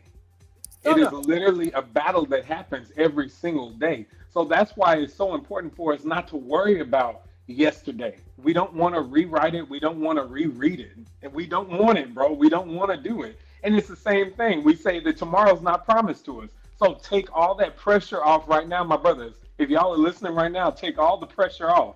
Don't worry about that. Just focus on where our feet are planted in the now. Focus on that right now. If you focus on just that, it takes a whole lot of pressure off of you right now. You know, there's a question on the screen, and I want to see if we could read through this. Maurice, where do you believe most of your pain really comes from? Tim, where do you believe it comes from? Is it rejection? Is it absence? Is it abuse? Is it pressure? Is it silence? Where does the pain come from? I can answer that question quick. Go ahead, Timbo. Because I'm over here breathing heavy. Honestly, to tell you the truth, and I'm going to go down all of them because I've learned that in the purposeful pause, that's silence. I'm trying to kill all the noise and distractions because I'm really trying to get clarity. This is where meditation is, Brother Maurice. This is where we're talking to the Holy Spirit. This is where prayer sits. I need to be disconnected from the noise. So I can't say it's not silence. Pressure is something that we deal with every single day. We do. We deal with it in many different levels. So I'm not going to allow pressure to dictate what the blessings or any opportunities that are coming. So I can't say that it's pressure or any of the other things. The abuse, I have literally laid it to the side. And again, this is my story. Everybody's story is different. I've laid the abuse and all of that to the side because, like I said, out of all the trauma that I've dealt with, you can only imagine. I'm going to tell you this, Brother Maurice. When I get to Charlotte, Brother Chris, when we get to Charlotte, we're going to sit down, we're going to have some coffee. I'm going to tell you about some abuse. I've beat myself up a whole lot harder than this world has, trust. But I would probably say the one thing that bothers me the most that really adds to the trauma for me is rejection. Rejection. And it's not just rejection from those around me or the outside world, rejection from like family, putting my family to shame, or even myself. I found that during this dark place, this whole transformation that I've been dealing with, my friends, is that I literally looked in the mirror, and y'all ready for it? I actually did not like the person that I saw. I rejected myself. And the manifestation was I would throw myself into work. I would throw myself into other things just to avoid it. But like I said, that dark place, it doesn't go away. It doesn't. And you can't forget about it. You have to learn to deal with it. So like you were saying, the truth, acknowledge it. Acknowledge it. I don't know everything, but I do know something. I know that I was dealing with something and I had to get the help that I needed. And it's available. It's out there. You just have to find it. You have to get out there and you got to look for it. So rejection is probably the one thing that I would have to say is my biggest trigger is rejection. Yeah. And that's good, Timbo. As I was listening to what you were saying and just really considering like the idea of pain, and I'm gonna tell you, I think all of those are very are all contributing factors. I think pain really stems from self-neglect. Yeah. Right? Oh yeah. I think that all of those, right? Like, I think that all of those pieces are things that happen, right? So like like again, the 4 ways we kind of handle life. Right. And I think that the self-neglect, that your unwillingness to go through certain things in order to be a better version of yourself, right? Like that, being in that either a dark place or a place of comfort or place of, you know, this is as good as it gets. Right. This is normal. This is just kind of where it's at, right? And so you get stuck in this place of just like complacency. Yeah. Oh yeah. Anybody who knows me knows complacency is like, I just again, my whole brand is about becoming better, right? Like there's always things that you can do to make improvements on yourself, to make improvements in your life, supporting others to make improvements. You know what I'm saying? So sometimes it's not self-work. Sometimes it's putting your hands to the work that God has called you to do too, right? You know what I'm saying? So, Absolutely. And even in supporting other people, for me myself personally, like I love the work that I do because as I'm supporting people in their journey, I also get to support myself in continuing to grow and develop, right? And so Absolutely. I think that self-neglect is a huge, I think self-neglect is the main cause of pain, because people tell you, you know, some things people say can hurt you. There's some things that people do that can hurt you. There's, you know, things that happen in the world that impact you negatively. But if you get to the better you are at emotional regulation, the better you are at self-soothing in a positive or healthy way, the better you are at just regulating your well-being, the more well-rounded you are, the less that the less those things impact you, and I just think the less pain you feel, right? So whereas, you know, this thing, and I'm gonna use an analogy that it's a little edgy, but it is what it is, right? I'm a gun guy, so you know what I'm saying, like a shotgun, right, is the caliber of bullet is bigger, right? So it's a bigger impact. But let's say that, you know, this thing that could have hit you, it felt like a shotgun.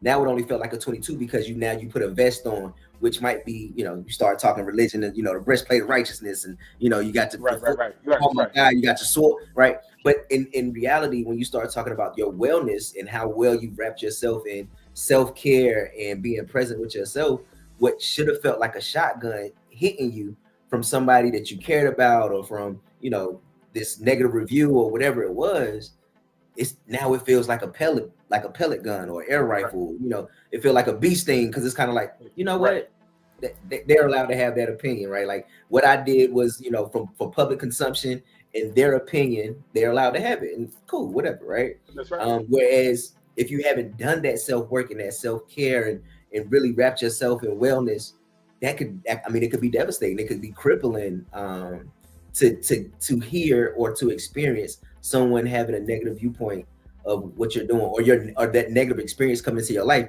could be a very high impacting thing because you haven't done self-work. So I would say self-neglect. Oh yeah. I'm sharing. We got 11. You may be asking, why are you so on the numbers, Chris? It's because I believe that, you know, information like this, you got to get it out. You got to share it. There may be someone right now, Tim, Maurice, there may be someone right now sitting on their bed, may have a gun in their hand and thinking about, you know, what I should do. And this needs to reach that individual.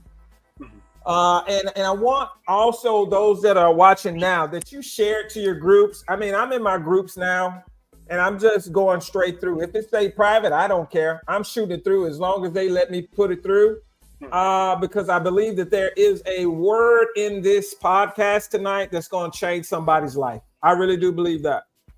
And we didn't have an opportunity to pray before we got started, but at the same time, you know, the steps of a righteous man are ordered by God. So again, I want to thank you guys for your time. I know it's late. Maurice is saying, man, you know, I got to get up. But at the same time, it's 8:57 Central Standard Time. And it's in California. It's only, 6 o'clock, something like that in California. So really, it's not that late. I'm just saying. Somebody just waking up, you know. Somebody just waking up to get there. All right, so you guys said that rejection, Tim. I'm with you on that. I definitely feel the rejection piece. The self-neglect, I definitely see that piece as well. I think we're going to move forward with another question. I don't need to weigh in on that one. Let's talk about this right here. Did you feel safe to cry or show emotions as a child?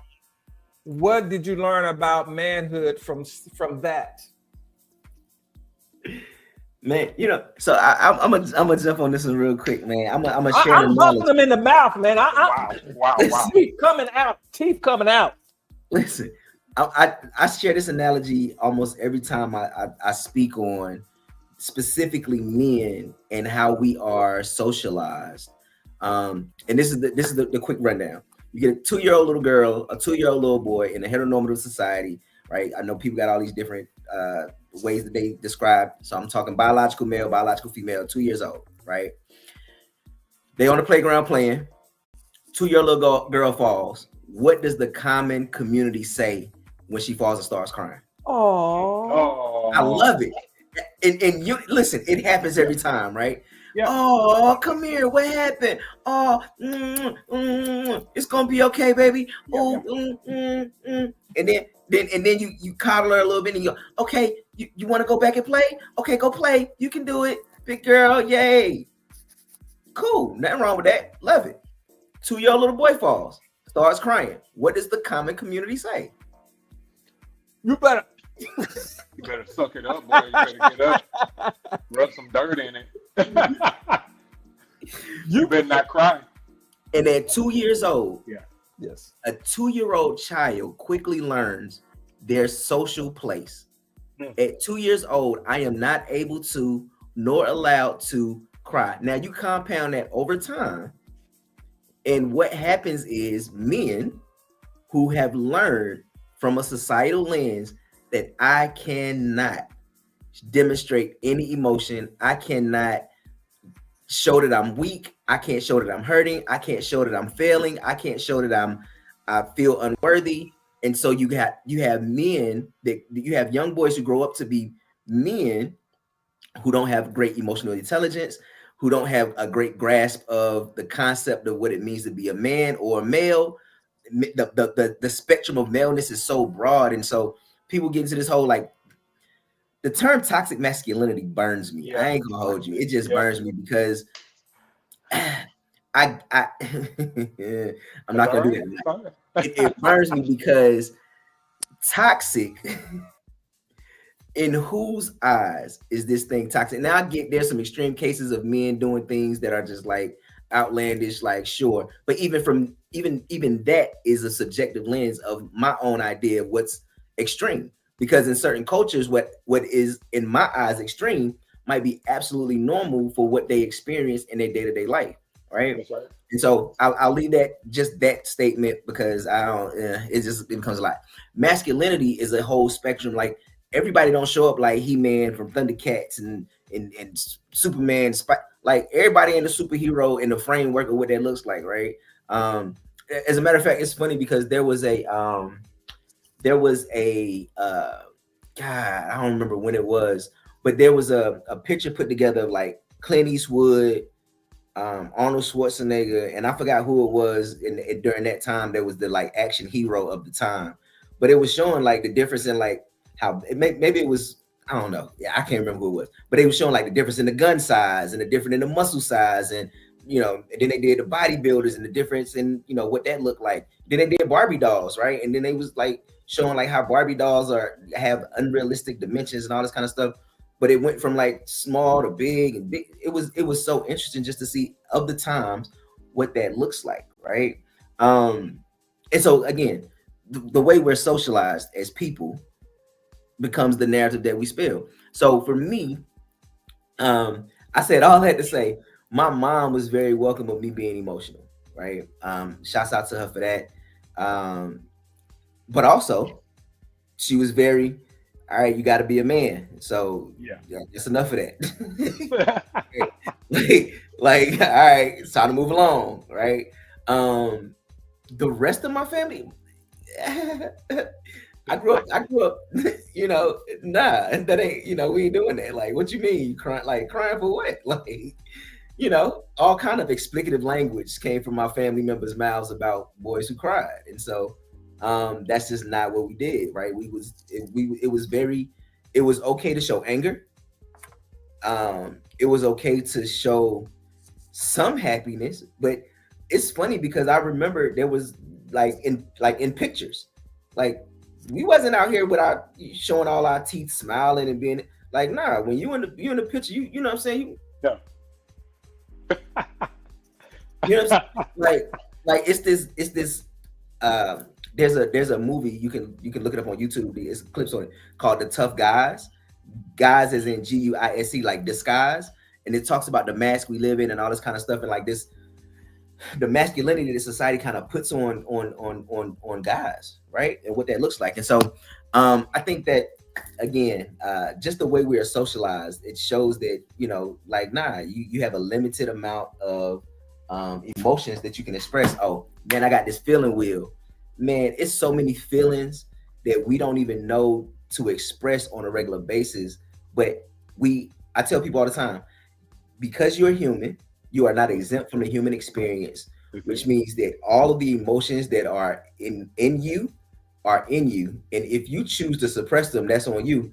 And society has told you to do that. But as you begin to acknowledge that you suppress your emotions, now you can do the work to reveal that you have more than just happy, sad, shame, and nervousness, right? There's a slew of emotions.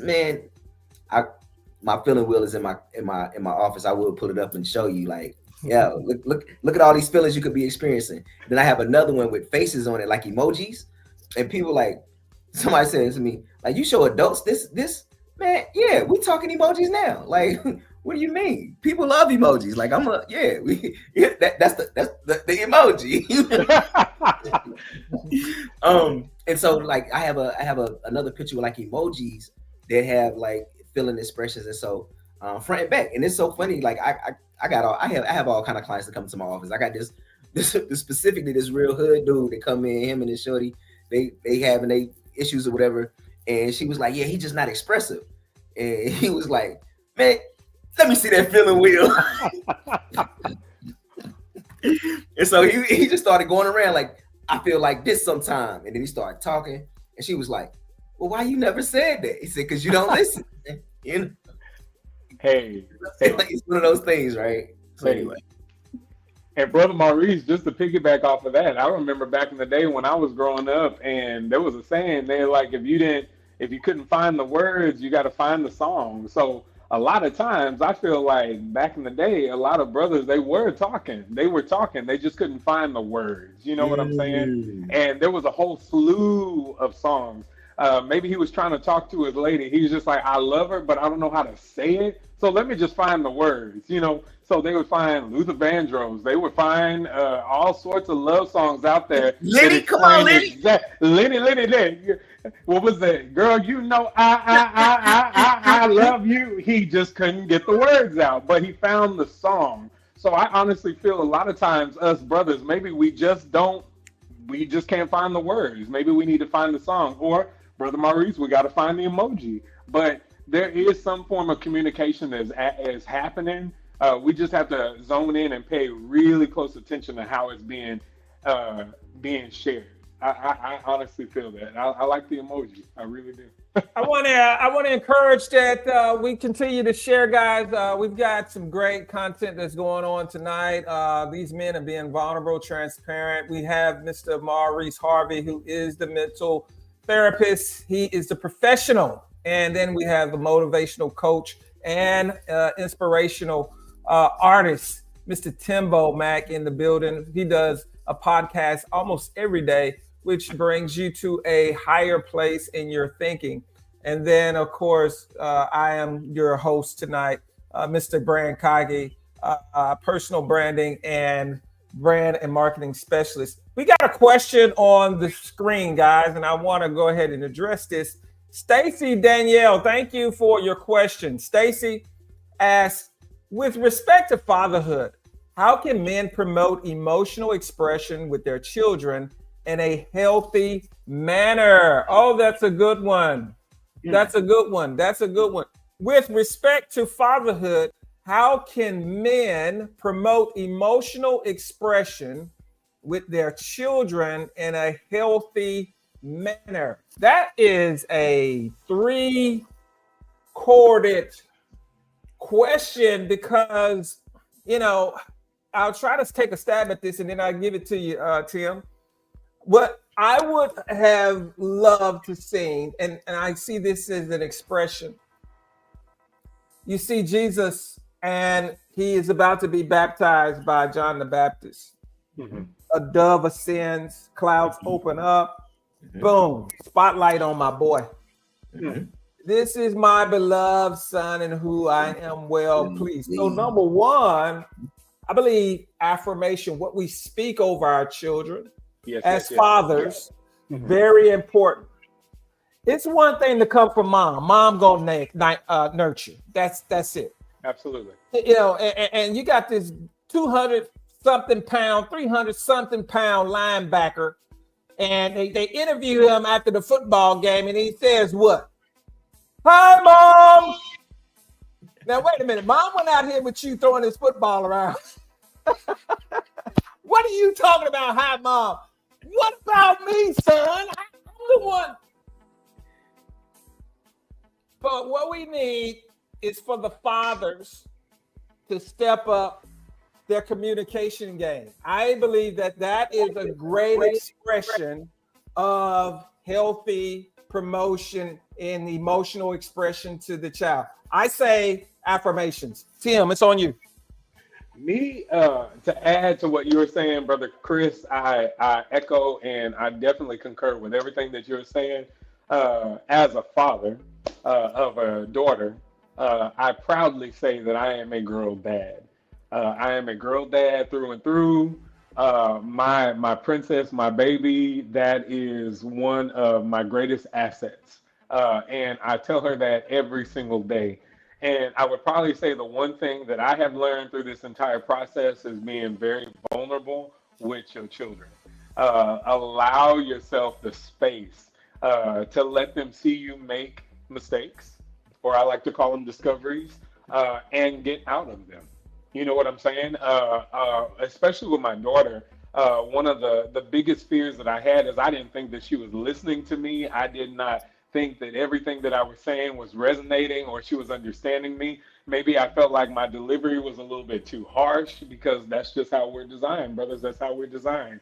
But I had a friend of mine that actually stepped in, and she was actually washing my baby's hair at the studio, and she was talking to her, and she had to give me the high five, and she's like, hey, Mr. Timbo, every single thing that you have said and that you poured into your daughter, she is listening. I don't know if she has told you that. I don't know if you see it, but I'm going to tell you every single question that I asked her, the way her mind thinks, the way it works, the way she approaches even some of the challenges, literally she is listening to every single thing that you say. So she gave me the encouraging words to keep pouring into your baby. Even there's times where I take time in my schedule and I have my date nights with my wife, but I also have dates with my daughter. I have that time, and it's daddy-daughter day. What are we doing? Whatever my baby wants to do, that's what we're doing. I remember countless times, man, and I'm not ashamed. I'm unapologetically unashamed. I have spent countless times at the American Girl doll store. Why? Because my baby just wanted to shop there and buy clothes for her doll. You know what I'm saying? There have been times where she spent hours in the stores just wanting to buy doll clothes. There's times that she wanted to do dance party, slumber party in the living room, sleeping on the floor. Definitely, I am a vulnerable girl dad. And this is something that my daughter had to see because I honestly feel now with her being 17, getting ready to be a senior in high school, I wanted to be the first to show her what a man should do and how he should treat his lady. And then on top of that, I'm praying, I gave it to God, y'all, I gave it to God, that the man that she chooses will be a reflection of who I was as her father. That's good. That's good. Hey, that's solid, man. Timbo, you said something, and I want to really lean into this. Um, for men to, through the lens of fatherhood, be impactful in allowing their children to have healthy emotional expression. Yeah. First, Yeah. men have to acknowledge where they are emotionally, Oh yeah. right? Their own ability to be vulnerable to their emotional awareness, to their own humanity, Oh yeah. to their mistakes, their accident prone. I think it's very interesting in therapy. I often ask individuals and couples, what is it that, as y'all were navigating life as a child, how did you see conflict resolved in your home? And so, like many people, they'll say things like, oh well, I never saw my people argue. Like I don't know how they. I just know that the next day we had pancakes, right, or Oh whatever. yeah. Or you hear the narrative of they would go in the room and they would argue in the room. But you know good and well if they argue in the room, you right there at the door. You hear them. Listening. Right. know, Exactly. and Exactly. so you didn't necessarily see the resolution of those things, and so then you become adults who don't necessarily know how to resolve conflict. And so I love Timbo. I love that you talked about being able to be vulnerable. I'm a parent. I have a daughter who's 19. Girl Um, dad. That's it. For life. I also have three boys who are 8, 6, and 1. So Oh go yeah. figure. But I think for me, I love kids. What can I say? Yeah. um, Hey. but for me, I think it's that piece of it, the humanity piece, right? My willingness to be vulnerable with my children. I'm a parent who apologizes, right? I'm a Oh parent yeah. who says, If we don't get it right. my bad, I didn't. You know what? It's so interesting because like I'm I'm I'm s- I'm a short guy, but I'm big. Like my stature is huge. I'm in the gym, so I'm not physically like. I mean, I'm strong, But like I'm like my energy is big, and so like my sons are often afraid to be expressive sometimes when I correct them. My dad voice is a little intimidating. It is, right? I get that. But like I'll ask them something, and my wife will often jump in and go, "Hey, tell your dad what's going on so that you like get it out." And so it's one of those things where I'm working on toning down my dad voice because I want to be able to hear my sons and also let them know even in my dad voice, you still have the power of your voice, right? Right. Like don't let my dad voice intimidate you to the point where you feel like you got to shut down. My dad voice is me going, "Hey, I recognize something is not right and I'm addressing it and I'm not afraid to address it." And That's with the it. same energy, I want you to be able to say, "Well, dad, this is what's going on." Right. And Right. I tell them that, like, hey, it's like if I scare you about something or like you feel like I'm you about to get in trouble, it's probably good. You probably did something that you're supposed to be in trouble about. Right. But Right. Right. Right. that feeling that you feel, I want you to lean into, I want you to embrace it and come to me and go, well, this is what's going on. This is Right. what's happening. This is what I was Right. doing. You thought I was doing something, Daddy, I wasn't doing it. I was actually doing X, Y, and Z, right? And sometimes it's hard because even as a mental health therapist, I tell people I was a human way before I was a therapist. I was a That's person it. way before I was a therapist. And I had life experiences way before I was in any kind of mental health awareness. And even in my mental health space, I'm still a guy at the end of the day. Right. Like all Of of the the life flesh. that I've experienced and lived and some parenting that wasn't always great. And then my parenting style is a little bit different. And uh, but again, I think for men as fathers, because and I got another therapist who is a part of my nonprofit. Again, I'll talk about the name of my nonprofit is called Black Male Therapists of Charlotte. So I have about 30 almost 35 other black male therapists across the state of North Carolina, mainly concentrated in Charlotte, that provide therapy services. And I love the way he talks about all men go through phases where you're a boy, you're a man, and then you're a father. And so he talks about, nope, he said, boy, man, father, husband. I don't want to mess up. His name is John Goodwin. If you ever get a chance to look into it, but like he talks about this where we become fathers before we actually have children, right? Mhm. Because it's a calling on our lives as men to lead, guide, protect, and all of those things. And those are that's what fathers do. And so we often become fathers before we have children if we're willing to accept the assignment. Right. And I think that's such a powerful thing because as you become a father, you learn again. Chris talked about when Jesus was getting baptized and God, this is my son who I'm well pleased. And it's one of those things where, like, as a father, that's a part of our calling, to be able to not only look at our children, our biological children, our stepchildren, but like the children in the community, right? Like the community, absolutely. Who are we guiding them to be as men, right? As we accept that assignment. And so again, us being able to acknowledge where we are emotionally, and then once we are able to do that, demonstrate humanity, right? Demonstrate humanity, because a lot of times what they see in the media, whether it's song, music video, television, movie, that portrayal of manhood isn't always real. Yeah, and it's not real. It's a 60-minute, 30-minute, 15-minute, 10-second clip. And so, that becomes real choppy. And so that's what I would say for men through the lens of fatherhood and emotional vulnerability. One, understanding where you are, being able to have that space for yourself, and then grant that opportunity to your children so they don't have to heal from that space that you weren't able to experience in your own youth. Right.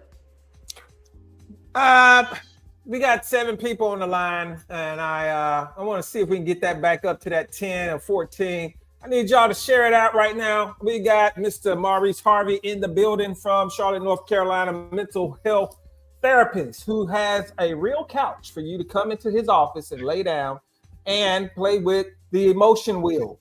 Also, Mr. Timbo Mack is in the building, ladies and gentlemen, and he is one of the most exciting hair artists that is bringing coaching. You guys really should tune into one of his inspirational moments that he goes live on his Facebook. If you're not following these individuals, man, make sure you're following them right now. Mr. Timbo Mack and Mr. Maurice Harvey. There they are right there at Timbo, please. And then at Choose Better For You. All right. So y'all check them out. Again, I want y'all to share this out, man. We got a lot of barbers out here that's in the industry that need to hear this information. We got a lot of beauty or hair artists that are males who need to hear this information. Tim, there is something that I want to share with you. Question that maybe a lot of male hair artists may be facing as well. Question on the board is this. It talks about vulnerability. I had it up here. I'm trying to look for it. Y'all, I'm talking, I'm hosting, and I'm working the back office. So that's why I'm looking off. Multitask. Here we go. Manhood and vulnerability. Here's the question right here, Tim. Check this out. Do you feel like you can take the mask off around other men? Why or why not? Do you feel like you can take the mask off? First of all, question would be, do you put on a mask around other men? I do. Can I be real? Let me take the mask off. I feel like you do have to show up and put your chest out because you've been programmed that you judge a book by its cover. Oh, yeah. You don't judge a book by actually going up to it, looking at the cover, opening up the pages, reading the introduction, going through, oh, okay, I can judge you fairly. No. As soon as you walk in the room, we're looking at you from head to toe. How is he walking? How is he holding his hand? How is he, what? You see these mannerisms and automatically you throw them into a category. Oh, yeah. The question on the screen, can you take your mask off around other men? And the answer to that, the easiest question of that is yes, I can now. I think in the past, one of the things that I had a challenge with, I was not comfortable with myself. I was dealing with a lot of challenges with myself. And I probably was dealing with things that I had no idea that I was dealing with. That's why I refer to it as my dark space. I really do. I feel like it with my dark space. I think once you have talked to yourself and you've actually gotten clarity from the Holy Spirit, you learn truly who you really are and not being ashamed. Once you know who you are, then I feel like you don't have no reason to hide yourself. Now, I will be honest with you, working in the salon, I do tend to be around a lot of ladies. And sometimes I have to censor myself around the ladies because there's certain things that we say with my brothers, and then we also have things that we say to the ladies. And there's a certain way that I have to conduct myself around the ladies because I don't want to shock them. Does that make sense? I feel like I can honestly take my mask off around, and let me say, not all men, because I've come to this conclusion that I'm only going to have intelligent conversation with intelligent people. I think there's a lot of times that us brothers, we're having a lot of ignorant conversations with ignorant people. And I'm just calling them what it is. And I think that's the reason why we have this stigma, we have these masks, we have these walls where men cannot get the help that they truly need. We can't find our tribe of people that are out there. But I will be honest with you, brothers, the tribes, they're out there. There are people that are really, truly trying to change this stigma. I actually accidentally, I don't know if it was accident, I feel it was divine intervention. I ran across a brother named Jay Kyle in the industry. And this brother is a barber, I'm a stylist, and literally through conversation with other people, we were able to connect. This brother introduced me to something that he had been working on that he had no idea how to get it started, and it's called Rebrand the Man, talking about the same stuff that we're talking about tonight. He's trying to go in the barbershops, and he's actually trying to make these connections, and he's calling them the brotherhood, literally creating these safe spaces where men can actually get together and have strong, meaningful conversations so that they can start developing their tribes. He has done this in Dallas, Texas, and by the grace of God, he's actually started this in New York City as well. So this is happening. This is a calling, and I don't feel it's an accident that us men are out there trying to connect and trying to find our tribes, trying to find the brotherhood. The brotherhood, my friends, is out there. And I feel the Holy Spirit is speaking to me right now.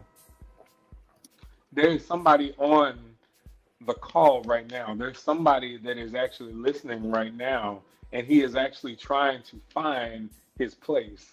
He is trying to find his brotherhood. He's trying to find his boys. He's trying to find us, and we're out there. I don't know who this individual is. He's on here right now. He's on here right now.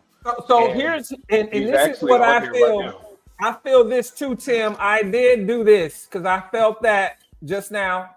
And I want to invite that brother right now to come on in the room. He can come in the room and he can talk and sit with us right now. I put the link in the chat. Here it is right here. He is on here right now. So what you need to do is copy that and then put it into I think what is it? What is it? Chronicle? Chrome. Just put it in the browser. Yeah, put it in Chrome, and then we'll be able to let you in. And that goes for any brother that is watching now. If you want to join us in this conversation, you guys, you're getting a little taste of what Men on Pause is all about. This is where we can come into this area, this place, and we can say, bro, I got you. Now, here's the thing. Mental therapists, they have a service and they have to, everyone has to eat. You know what I'm saying, Tim? There is a side of Mr. Maurice that he'll pull you to the side and say, hey, I can share something with you that it'll kind of help push you and give you the next step or the next door opportunity for you to get help. Yeah. And so what we're asking right now, because Tim, the individual that you're feeling right now, they're trying to overcome the embarrassment or I don't want to say it's embarrassing, but it's just one of those awkward moments like, man, I've never been in this place. And every time I've tried to be in this place with brothers, I was shunned or rejected. Right. Or pushed away. So there's the trigger right there. But I'm asking that you come on in, bro, whoever you are, and come on and share in this moment and get your healing tonight. Restoration starts now, Tim. Oh yeah. Restoration starts now. You don't gotta wait till September 27th, 29th. You can do it right now in this very moment. Now. I think one of the things that for men, again, going back to this whole tough guys, there's another guy named Ashanti Branch. And he has this thing called the Mastery Living, right? And I think that a lot of times, right, like, so to this question, can you take your mask off? And to Timbo, to your point, man, that village piece, right? Like I'm big on community. I believe in collectivism. I believe in all of us, the sum is greater than the individual, right? And so while the sum is greater than the individual is just as important as the sum, right? And so no man left behind, everybody kind of working together. And so I'll be transparent. It's again, I have a lived experience before I became a therapist. So there are people in my life all the way through college who are shocked by what I do for a living. I was not always this version of myself. And so I participated in a lot of things that weren't very well-meaning. They weren't very positive. They weren't very forward-thinking. They weren't very healthy in general. And a lot of that I carried from, my childhood and just different things that I saw and done. And I participated in actively, some not so actively. Some participation was by will, and other was by coercion or those kind of things. And so those things I also participated in through life and that kind of deal. And so there was a conversation I had with I'm in a fraternity, one of my fraternity brothers. This is 10 years post-graduation, and he had some things that we had a conversation, and he was like, man, the man who I wanted to be, I couldn't be, because when I joined the fraternity, y'all had a vision of who y'all wanted me to be. And when I graduated high school, I finally was like, man, I'm gonna go to college and I'll get to be the man I want to be.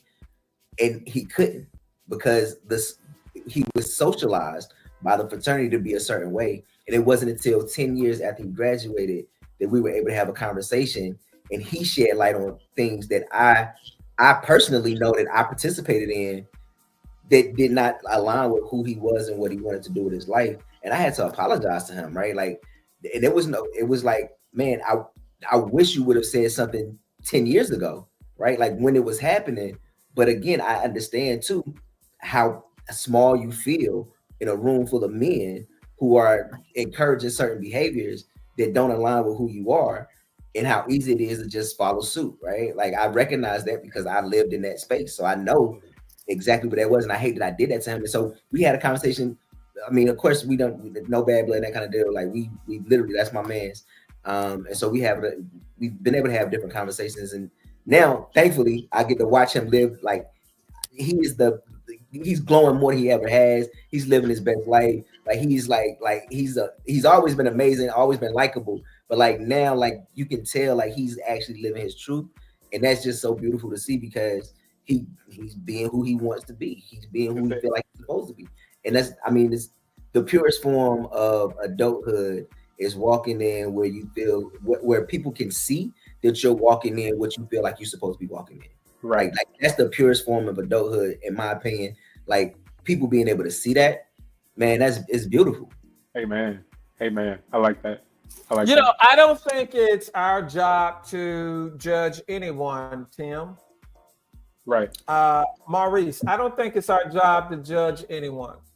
Judge not right. The simple thing, I think the thing that we are called to do is to love. That's it. And that is such a powerful emotion. The scripture says that love covers a multitude of faults. That's it. And once you understand what love does, you can't point no finger at nobody because you got 3 more pointing back at you. Amen. Right? And so what I'd like to see us as men do is to embrace what love is and to give every man their space to find themselves and to heal. I know that this is like a Walgreens world, a perfect world, but there's so many religious programs out there that's saying if you're this way, you're going to hell. If you're doing this, you're going to hell, and they try to scare you into righteousness or try to scare you into heaven. And it's so contradicting because he hasn't given you the spirit of fear, but power and of a sound mind. So you don't have a heaven or a hell to put anybody in. And you're not the teacher. The Holy Spirit is. That's it. So let's stay in our lane. Scripture says, and they shall know you because of the love. The love that you display. So when you say to him, there's a brother on the line, that's love calling into you. That's love speaking to you and saying, hey, come on in. I want you to know that there's a place for you that he died for that too. Maurice, I'm sorry, sir. I'm sorry. The elder part just comes out. I'm sorry. No, listen. So I got my own walk with religious spirituality. I literally just posted on Facebook last week about this idea of Christianity and just how I struggle with it at times, right? Like I'm gonna just say it, right? So I struggled with the idea of Christianity, and before I even went into it, I was like, man, I don't want Bible thumpers, no theologians to like crucify me, right? When I say this, because I grew up in the church and I still believe a lot of the principles. I believe the principles, not I stopped. But I also know that there's a part of me that does not intentionally try to meet the mark, right? So I know that I intentionally sin, and so I feel like for me, it's like, how am I call myself a Christian when I know, oh, that's a sin, but I'm gonna walk over there to it, right? I'm gonna participate in it, right? And so I won't get into what all my sinful ways are, right? But it is what it is, right? Like I know that about me, and I don't ever want to miscategorize myself to society about being something, because I think that's a lot of reason why people are like, oh, Christians are fake or you fake, and this, and I'm like, bro, I don't want to subscribe to that. I don't. Again, I grew up in a Christian household. I grew up in a holiness church, so all the things that come with holiness church. My mama still don't wear pants, jewelry, makeup. Now she little eyeshadow on. I'm like, okay, you know what I'm saying? But it's just certain things that I just kind of grew up in and was like, okay, cool, whatever. But I believe that I think it's important to acknowledge that, one, when we first got on this call, I was in my head going, okay, I know we're gonna open in prayer. So Chris, when you said I know we didn't open in prayer, I was like, yeah, I thought that was interesting. You know what I'm saying? And Timbo, he was shaking his head, and I was like, yeah, I thought prayer was coming up here at some point. And so even when that moment where Timbo was like, nah, I can feel it. The Holy Spirit is talking to me. Holy Spirit is talking to me. Like I can acknowledge, like, when those kind of things happen, like that's not by happenstance and that's not a show. Like I recognize, like, man, that's so real. And so the willingness to have 3 different guys in 3 different spaces in their life, all on the same mission, having an opportunity to speak life into other men, like that for me, that's beautiful. Because I mean, where else you gonna get something that look like this, right? This ain't on social media. This ain't on the Today Show. This ain't on Beats Plus. This ain't on Tyler Perry Network. Tyler Perry got a network. He should. But again, though, right? Like this ain't on with Zeus and whatever, right? This ain't on Pop the Balloon. You know what I'm saying? But literally, the opportunity for us as men to be able to come together, pouring life, speaking life, pouring into other men, and let them know, like, hey, as you travel and navigate your life, bro, like there are opportunities for you to get support. There are opportunities for you to build. There are opportunities for you to connect. There are opportunities for you to share life. And there are men who are also navigating this space and on this journey in life that you can connect with, not just from a professional lens, but also from a personal lens, from a societal lens that's normalizing things that aren't necessarily normalized, although they are very positive and healthy and good to walk towards. I want to invite all the men that, if you don't know, you need to check it out. It is Impulse Summit Restore Men on Pause. Tim, we did this last year, man, and it was such a blessing. Joel 2:25. You know, we're in restoration this year, Tim. Maurice, we're in restoration this year. Yes, sir. And what we're saying is that whatever the enemy thought he took from us, he thought. We going in and we taking it all back. Not only, so scripture says that once you catch a thief, he gotta pay you back with interest. So we looking at 100 folds, 1,000 folds, 10 folds, whatever. My. You deem, hey, I need you to pay me back plus that. That is the kind of demand and the expectation that we're placing on Impulse Summit. And when we come together, there's something powerful about corporate anointing. Come on now. When you bring a corporate anointing, the scripture says that a 3 cord is not easily broken. Now, you take where 2 or more are gathered, I'm in the midst. We're going to have way more than just 2 folks there. I know that's right. And then the other thing is this. When they touch and agree on earth and they ask anything of the Father, Jesus said, I will do it for them. So we're coming together and we're touching and agree saying, Lord, we need restoration in our homes. We need restoration in our mindsets. We need restoration in our hearts. There's a lot of us that need restoration in our health. Timbo knows that. He knows that situation. Y'all can work all day behind the chair and think you getting the bag, and you could go and just boom, not wake up the next morning. That's it. Life is so precious. The Lord was ministering to me this morning. It's a vapor. Your life is a vapor. Yeah. And so we're looking for restoration in our finances, in our emotional health. You know, there are triggers I still deal with. I can be vulnerable here. I'm taking off my mask. That's what this room is all about. That's it. And there's a lot of comparison. I play the game. Like, is he taller than me, bigger? Can he run faster? You know, I used to think it was the shoe.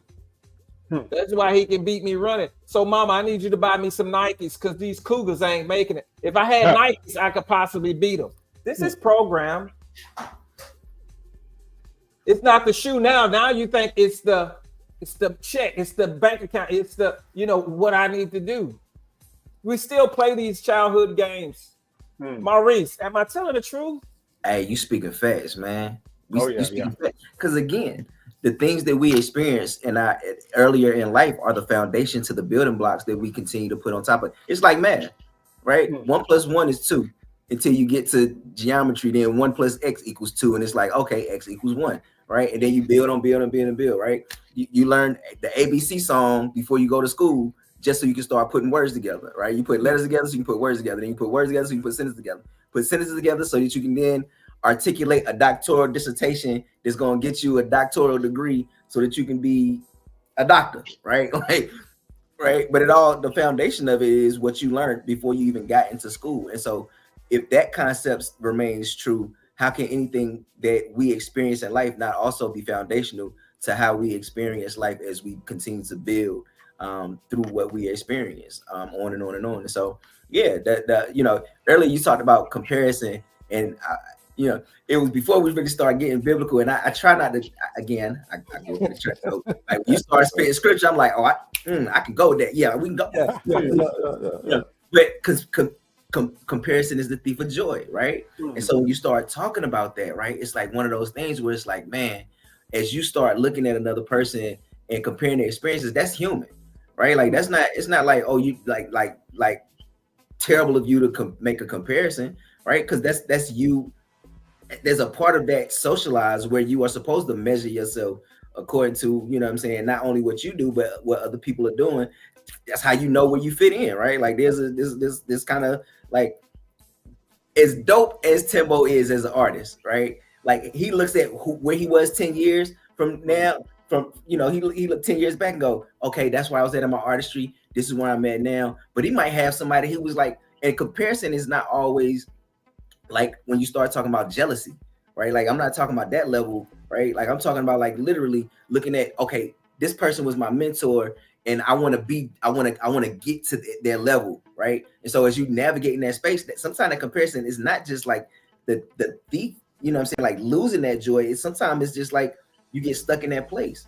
But sometimes it's good because I believe people talk about peer pressure and it's like peer pressure don't exist. And I'm like, peer pressure absolutely exists. And honestly, I think peer pressure can be positively motivating, right? I think that sometimes us being able to have people, again, when you start talking about that village mentality, right? I saw something on Instagram that said, I hope that people who I looked at as teammates never look at me like competition, right? And it's like, I think it's so powerful because when you have a group of people who are doing well and then they are encouraging you to do well, so you start doing well, and that you're doing well, now they doing well, and it's never looked at as competition. It's all looked at, we climbing the ladder together. And sometimes this saying bothers me. People say, you know, people out here like crabs in a barrel.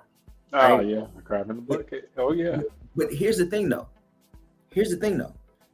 The natural environment of a crab is not a bucket or a barrel. Right? And so we look at it from an outside lens going, well, these crabs trying to hold this other crab from getting out of the barrel. But prospectively speaking, what if that crab that was getting out of the barrel was holding the next crab to pull them up? Right? But we don't look at it that way. We look at it like, oh, these crabs are trying to keep this crab from getting out the bucket. Well, what if that crab saw what was coming out? Hey, this is good. I need to get y'all out of this bucket too. But we don't ever talk about the narrative of, hey, I'm getting out, but I'm bringing my partner with me. I'm bringing my next homie with me. But it's all about perspective, right? And so if you have the right people in your environment, that positive peer pressure does elevate you to that next level. It does help you, you know what I'm saying, see, you know, if iron sharpens iron, if you're not with iron, then you're not getting sharp. You know what I'm saying? Like, it is what it is. And so if iron sharpens iron, if you with anything other than iron, your blade is dulling. At some point, you got to get with iron so you can sharpen it. You're right. Positive peer pressure. Anyway, I don't know where that came from, but anyway. No, you're right. You're right. You're right. Go ahead, Tim. I'm sorry. Go ahead. Not to cut you off, Brother Chris. And I honestly feel that's what Impulse Summit is all about. Like a lot of times we get asked the question, what is Impulse about? What is the whole purpose of Men on Pause? What is the purpose of us being on here tonight? And this is what it's all about. Like like you said earlier, Brother Maurice, that we're in different areas, 3 brothers in 3 different areas, all working towards the same mission. That is iron sharpening iron right now. We're all working towards the same goal. We're trying to bring and pull our brothers up. We're trying to do that. Same thing with Impulse, you know, not just holding on to secrets and things like that. We're trying to share them with other people because we want them to come up as well. And that is the whole reason why everyone should be at Impulse Summit. There is something for everybody. There is movement happening, and we don't want you to get left behind. You hear what I'm saying? Those who do truly miss the event, they missed out. You missed out on a great opportunity to connect.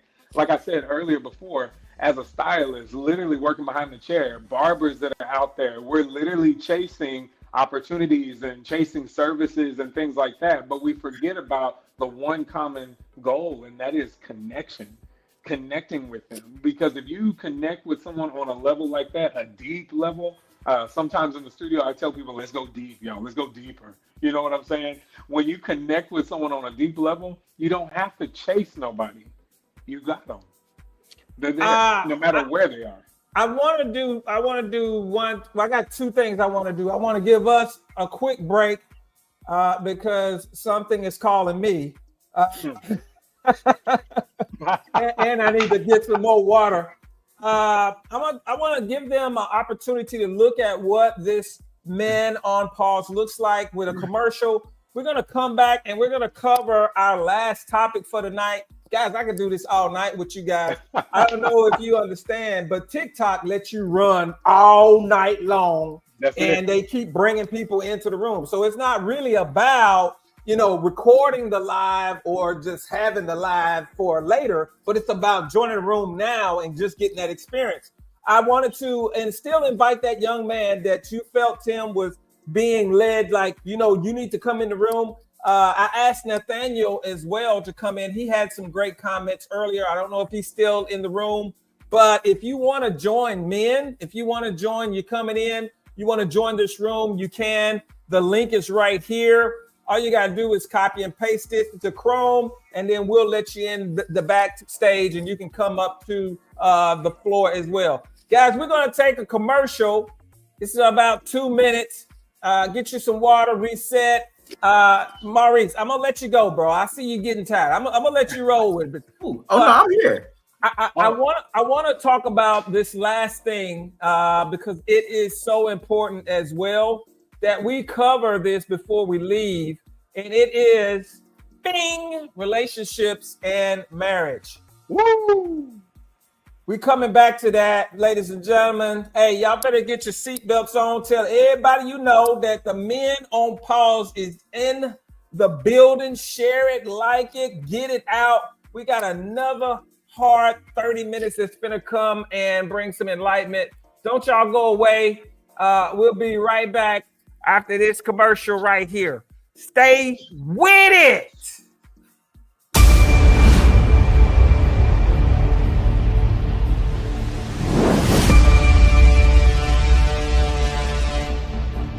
It created a space for men to be themselves, to be vulnerable, to ask questions, the hard questions of life, and just being a man. And it's something that most men don't have, is that space to say, I'm me, I am who I am, and I can speak who I am and be in my truth.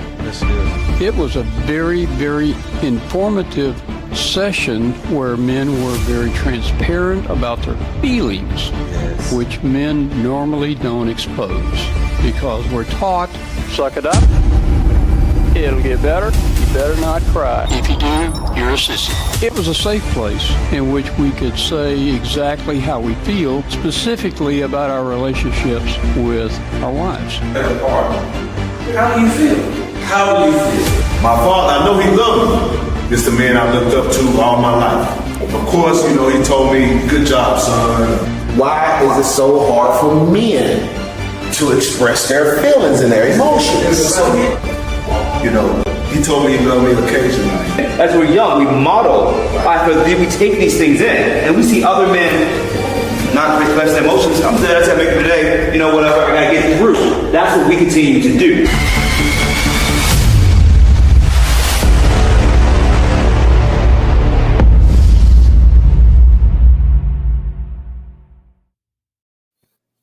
All right, we are back, and guys, how do you feel about menopause so far? Men on pause. How you feel about it, Maurice? You was there last year. Give us a look at what you felt it was like last year, bro. Hey, Men on Pause was dope, man. I actually so I was able to attend several of the events last year, and literally just it was just amazing to see the men in the room at Men on Pause be active, engaged, vulnerable, having the conversations. Like, it's so interesting because it was a year ago, but I can still recall the emotion and the feeling in the room as we were having that discussion. And it's one of those things where sometimes you just don't have that space, right? You don't have the space to be vulnerable. You don't have the community that is willing to talk about the points that you want to talk about. And so it's one of those things where it's like, man, this was really good. And so this year, Men on Pause, man, I'm excited about the opportunity to come back together, to reconnect, to continue the conversations, to add additional value, to bring new men into the room. Because it's powerful and it's impactful. Just to be able to have the space, right? Like, creating the only time, and it's so interesting because, again, with my nonprofit, Black Male Therapists in Charlotte, we talk about this a lot. the only safe spaces that men have are the safe spaces that men create, right? And if we're not creating the space, then who's creating it? And so I love that you all have come to the table and said, hey, it's important that this space is available for men, and that men actually showed up, right? Because one of the things about Impulse Summit, there's so many things to go to, so many opportunities to tap in, connect, learn, grow. It's happening all day, every day, the whole time people are there, and you have to be intentional about where you put your energy at. And so for men to come into that room for that cause, to have conversation about, connecting, how, your work impacts your life, how your life impacts your work, and be willing to share time and space. Man, I've seen so many men exchanging information with one another. I have a couple of guys that I'm still in contact with from that event, just because we were there together, not from a business lens, not from a money exchange lens, but literally just going, hey bro, how you doing? How you living? What's going on? Where you at? What you got going next? And I think that's powerful. And for men to be able to have that is definitely important. We're talking about the last subject. I got 2 questions to pose. I don't want to run through this either. Let's do it. And I'm trying to set the tone here, because I do feel like there's some ministry that will take place as we cover this section. Tim, we talk about relationship and marriage. We look at the beginning, and we're in the garden, and we see day 6 is where we say, let us make man in our own image. And day 6 is here. And we say to ourselves, you know what? It's not really good for him to be alone. Because who knows what he's looking at? Maybe he's looking at Mama Tiger and Daddy Tiger. Yeah. Possibly. It said multiply and multiply. That's what's going on. Maybe we see, Mama Elephant and Daddy Elephant. But there's nothing for Adam. And so God says, you know what? Ain't good for him to be alone. Let me create him a help mate. And puts him to sleep.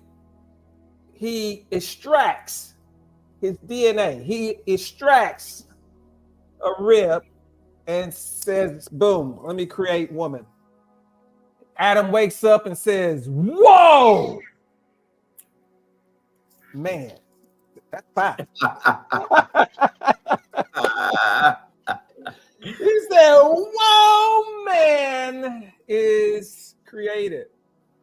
And they start creating this amazing place to live. They got a set of rules. Hey, you can eat anything in here. Just don't touch this tree. And just kind of keep the animals. Everything is at peace. You know what I mean? Everybody eating grass. Everybody eating herbs and fruits. Ain't nobody shedding blood to kill nothing. Okay. We all eating the same thing. Relationship and marriage. I want to talk from this period that where is my question at? It's right here. We deal with men in a way that it's about what's harder for you, admitting when you're jealous or asking for respect. Now we start grabbing our beards on this one because it's a thin line between love and hate. Tim, what are we talking about? What we talking about? What we talking about? Man, I don't know about y'all. It's getting hot up in here. Let me put my coffee mug down. Wow. Tim, what's your Bible say? What's your Bible say that he is what? Mm, mm, mm. He is a jealous God. He is very jealous. Now here's another thing. It's not the fact that he is jealous because something is better than him Mm, or he hating on something. mm. But I think this is one of the commandments. Thou shalt not have any other gods before me. Mm. Another one says that love the Lord your God with all of your heart, with everything. Everything. And so, if this is the same dude that made us men, when he said, "Let us make men in our own image," you don't think a little of that jealous DNA got in us? Not to the point that it's corrupt, but to the point where it's a respect. We're not afraid of God, but we respect God. And that word fear in that text means respect. It means holy. It means take your shoes off in this area here. You just can't come any kind of way. Right. Get down. Before Jesus was the perfect sacrifice, we had to put veils on the priests so that we could still hear them while they in that holy of holy, to make sure they still if you hear anything go and you don't hear nothing else, slide them out.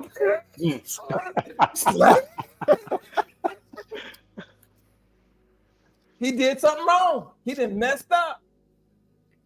So there is the respect piece that is coupled with the jealous piece, that if you prefer another dude over, I'm talking to the spouses, I'm talking to the couple, there gonna be some issues there. Can somebody help me figure this out? I mean, because I don't want to do all the talking. Well, if I may, Brother Maurice, do you mind? I just want to step in there. The question that you asked, which one's harder, the admitting you're When you're jealous jealous or asking asking for respect. The answer for me is actually 50-50, is actually both. Because I know that a lot of times when I'm talking about jealousy, it is jealousy about making sure that there is time for me. I don't want you to feel like you forgot about me. And the reason why this is resonating so deep for me is I remember having this conversation with my wife when we were brand newlyweds. She was the only girl in her household, and she has a very, very close relationship with her mom. And there were a lot of times that she never mentally left that house. Even though we were married, she never left that house. So a lot of times coming home from work, coming home from whatever it is that we were doing, if there was a phone call from her mother, literally she drop everything, just so she get on the phone with her mom. And it was like she was talking to one of her girlfriends. And the conversation that I was having, not just with her, but with the Holy Spirit, and I was just like, why do I feel like I'm in a relationship with two people? You know what I'm saying? I feel like I'm in a marriage with my mother-in-law and also with my wife. So this was a conversation I had to have with her, and I was just like, don't forget about me. You know what I'm saying? I know that that's your mom, and I'm not trying to compete with your mom, but I feel like I have to always compete with your mom. I don't want to be in that situation where you have to choose your mother over me or choose me over your mother. But at the end of the day, this is where the respect comes in. I am your husband. This is our home. I don't feel like you need to always double check and fact check everything with your mom. It's me and you. We're supposed to be doing this together. And that was in the early part of the marriage.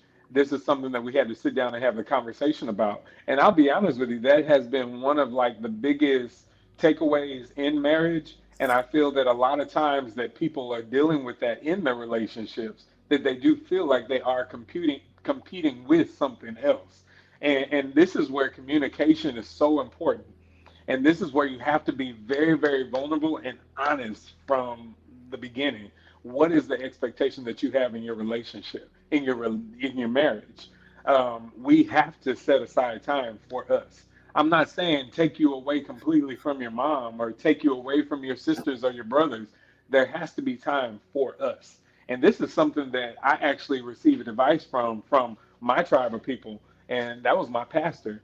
That was something that I felt like I was losing in my battle in my relationship, was that I feel like I'm not being there for my wife, or my wife and I are disconnecting or something. And he told me, he's like, Brother Timbo, you got it under control with your schedule. Just put it in there. And I was like, what are you talking about? He said these beautiful words, and I'm going to share with you all. Thank you, Dr. Reeves. He said, do not forget about your first ministry. And the first ministry is your family, your home. Get your house in order. And he said, put it in your schedule, just time for your wife, time for your daughter. Put it in your schedule. And I remember I'm just going to try this because, like I said, I know something, but I don't know everything. But I have this elder, this man who has been in his relationship for a long time. Clearly, he knows something. And also being a man of faith, which I do have a respect for, maybe he knows something. So I'm going to put it in my schedule, time with my wife. And I literally put breakfast with Stephanie. That's my wife's name. And I put it in there. It was a few weeks, man. It was a few weeks ahead. And I was just like, let me just see if this is going to work out. I know that there's some friction going on right now. Maybe she don't even see it. Well, I remember getting up that morning. Thank you. Thank you, Heavenly Father. Help me with this one. I remember getting up that morning, and she got up early that morning. She got a shower in. She styled her hair. She even put on a little bit of makeup, trying to get all extra.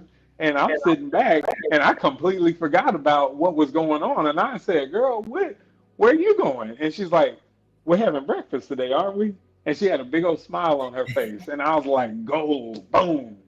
And I said, "You know what? She liked that. I got the golden ticket." So we had breakfast. She laughed. She was sitting over there like kiki and ha ha, spending time with her husband. And I sat back and I was like, I got to do this again. So I made it a point every single time I get the opportunity, carve out time for the things that are very important.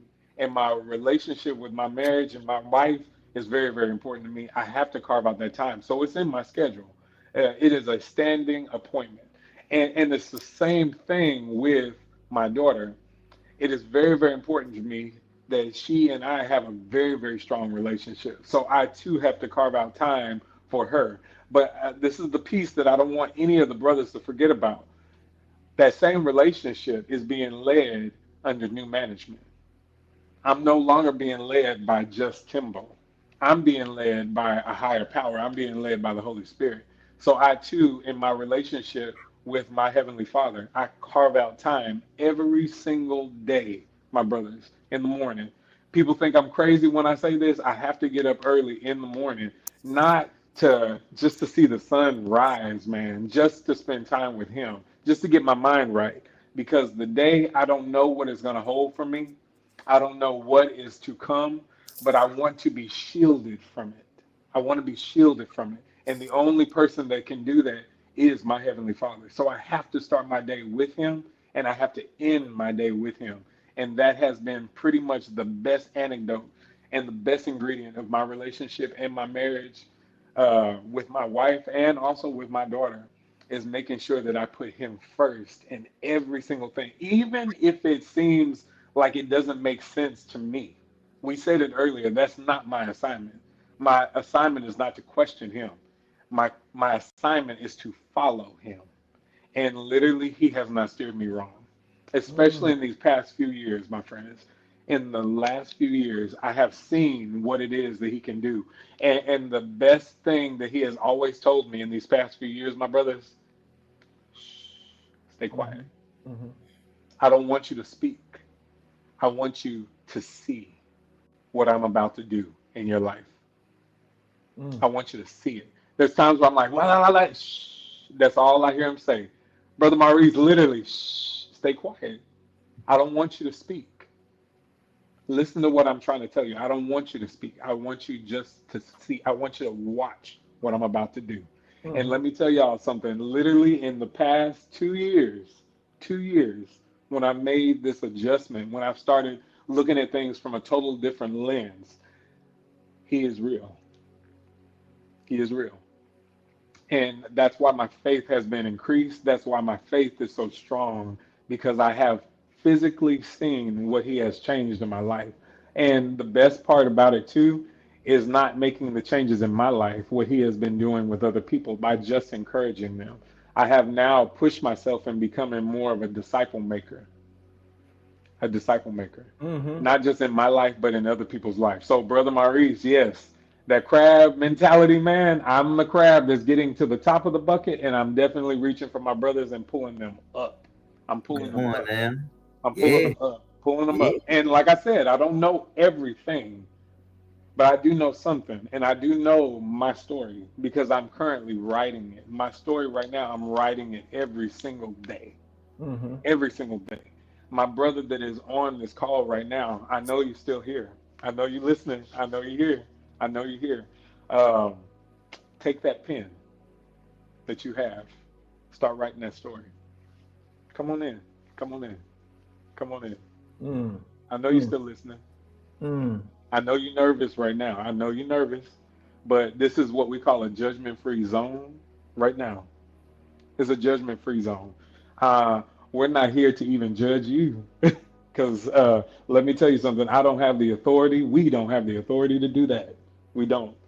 But I do know that you are listening. Let me tell you something. Even though you're listening right now, I know that you have something that's keeping you from hopping on this call. But I know that you're still listening. You're waiting for the right moment. I know that you're here. And I'm asking the Holy Father to tap you on your shoulder and just invite you to come on in. Come on in. Mm. Come on in. I know that you're still listening. And I know that you want to come in, Yeah. but I want you to know that the devil is literally sitting on your shoulder and he's telling you all these horrible things in your ear as to why not to come in. But I want to give you one good reason just to hop on right now because this is a safe space. It is a safe space. You can hop on. It's all right. Yeah.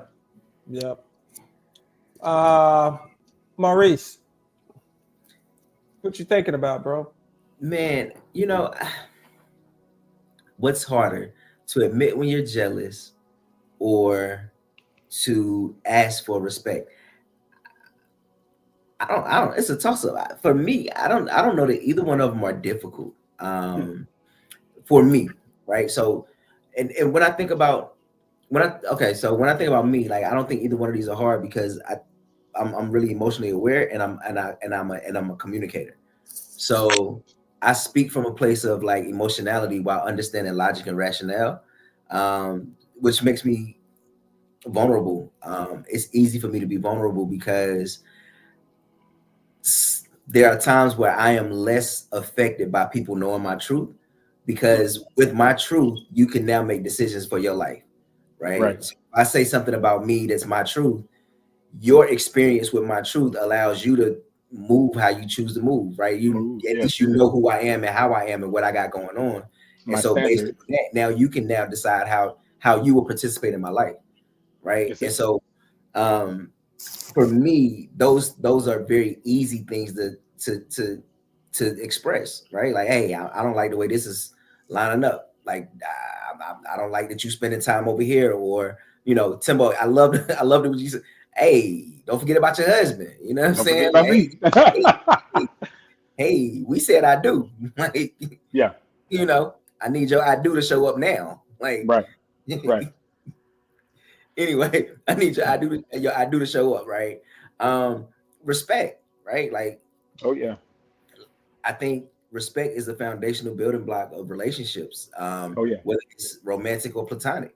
And so when you are able to respect somebody, you can build from there, right? Even if y'all have different opinions, different values, y'all going different directions, that initial level of respect, it allows people to at least come to this table, right? So if you have an initial level of respect, so for me, I walk like I command respect anyway. It just is what it is, right? Like It's in the footsteps.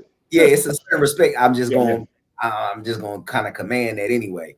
But also, you know, I give respect, and so I That's don't it. know that either one of those are difficult for me. Now, what I will say is that as I talk to men who come either by themselves or with a significant other, uh, it's easier to ask for respect than it is to express jealousy, because jealousy is an emotion, and emotions, when you express them, make you weak, right? Respect is a concept, right? Like, and you're not gonna disrespect me. Any man across the world could say that they've heard that line come out of somebody's mouth somewhere. You ain't gonna just, but it's very rare that you heard somebody say, "Hey, I'm jealous because X, Y, and Z," right? And so it's kind of one of those things where like this idea of respect is, it's almost admissible. Oh, hold on, Siri, what you listening to? Sorry, my wife started talking back to me. But it's almost like this idea of respect. Like, yeah, you can ask for respect because as a man, but also, okay, the idea of asking for respect says that if you got to ask for it, then you don't got it because you don't got it. Jill Scott said, if you can tell me what to do, then you can tell me what to do. But if you can't tell me what to do, you can't tell me what to do. And it's kind of like this concept around respect, right? Like if you walk in this space where you got to ask for respect, then is it actually respect? And then you got to ask yourself, like Tyler Perry said, why everybody want to come to somebody else's table, build your own table, right? Like that mentality of, you know, you got to ask for respect. Maybe you're around the wrong people. Because if you got to ask for respect, well, who are these people and why do if they see you a certain way, you know, there's a saying, go where you're celebrated and not tolerated, right? So why are you insisting on being in spaces where you have to even ask for respect? Like, I think it's healthier to be able to express jealousy than to have to ask for respect or feel the need to ask for respect, right? Like, hey, I didn't like this. This made me uncomfortable, or you know, I didn't, you know, you doing this, and I rather this, whatever. Like, that's an expression. But to ask for respect is almost like, well, who are you asking for respect from, and what has put you in a position where you feel the need to ask for respect? Like, what is that about, right? So anyway, that's my therapeutic brain started going off as I was talking. And it was Hey, like, I'm with you. I'm with you. The input is valuable, and appreciate you sharing that with us. I'm definitely getting some great takeaways from it. Tim, you're really laying into it, man, and thank you for sharing all of these nuggets. Maurice, great stuff. I do. I want to. Can I cover these two last questions, please? I I'm just here. want to ask. Go for it. Go for it. You Go for got it. okay. We in the room. We in the room. We here.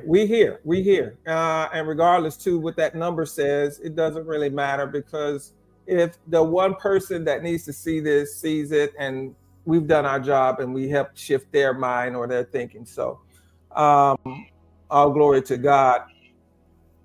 We're talking about relationship and marriage. We're talking about how can we bridge the gap between what men need and what women need in relationships. Again, guys, let me reset the room just a bit. Some of you may be jumping in. We've got this amazing event that we do in Charlotte, North Carolina, Impo Summit. It is Restore. It is happening September the 27th through the 29th. Micheline Barber is the visionary, the founder, and she decided to bring hair artists and professional beauty industry individuals to one place. But instead of just giving them just skills and another way to cut hair or color hair, she said, you know, that spirit man needs to be refilled as well. That mental man needs to be refilled. That personal side needs to be touched. So our whole thing has been Impo Summit, transforming spiritually, personally, and professionally. Those are the three areas that we seek to touch when you're at this summit.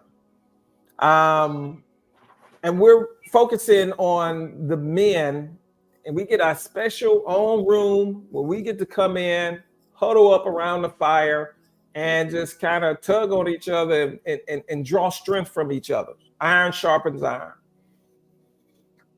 So this is just a little taste or a sample of what you'll be getting, men, when you participate with the Men on Pause. This is a safe place. This is a safe area where you can come and get rebuilt, revived, and restored.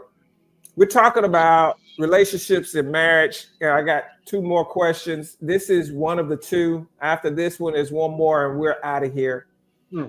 But how can we bridge the gap between what men need and what women need in relationships?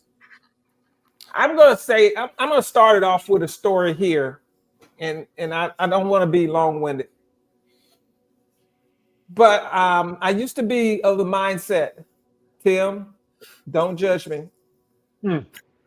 Never. Judgment free. That all men cheated. All men cheated. Every man, and if you, I don't know. I don't think a man could be faithful to one woman. Or else, why would they have 2, 3 wives back in the day? I mean, it's custom for United States. Here, we don't believe in that. But you go in any other place, you can have as many wives as you can take care of. Solomon had a bunch of wives. And he had some concubines. You know what concubines is? Them side chicks. Concubines is side chicks. And so my mindset was, well, shoot, man, if they doing it in the Bible, if Jacob got 2 wives, shoot, man, how can you be faithful to one woman? I'm trying to get there. I'm trying to get there, Tim. Help me out. All right. Maurice, leave me alone. And so my mindset was warped. And here's where I believe that, wait a minute, I was off. I was totally off. Because you can love one woman. You can. If your heart is in alignment with that woman. When I was being friends with Micheline, he said, I ain't messing with you, boy, until you get your life right. And she had every right to say that, because I was a player. From the Himalaya.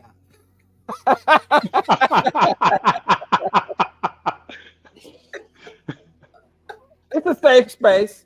Safe space. Judgment free. And I mean, this is how we racked up points. I mean, you started at 14, 15. How many phone numbers you get? How many scoops did you get before we got on the bus?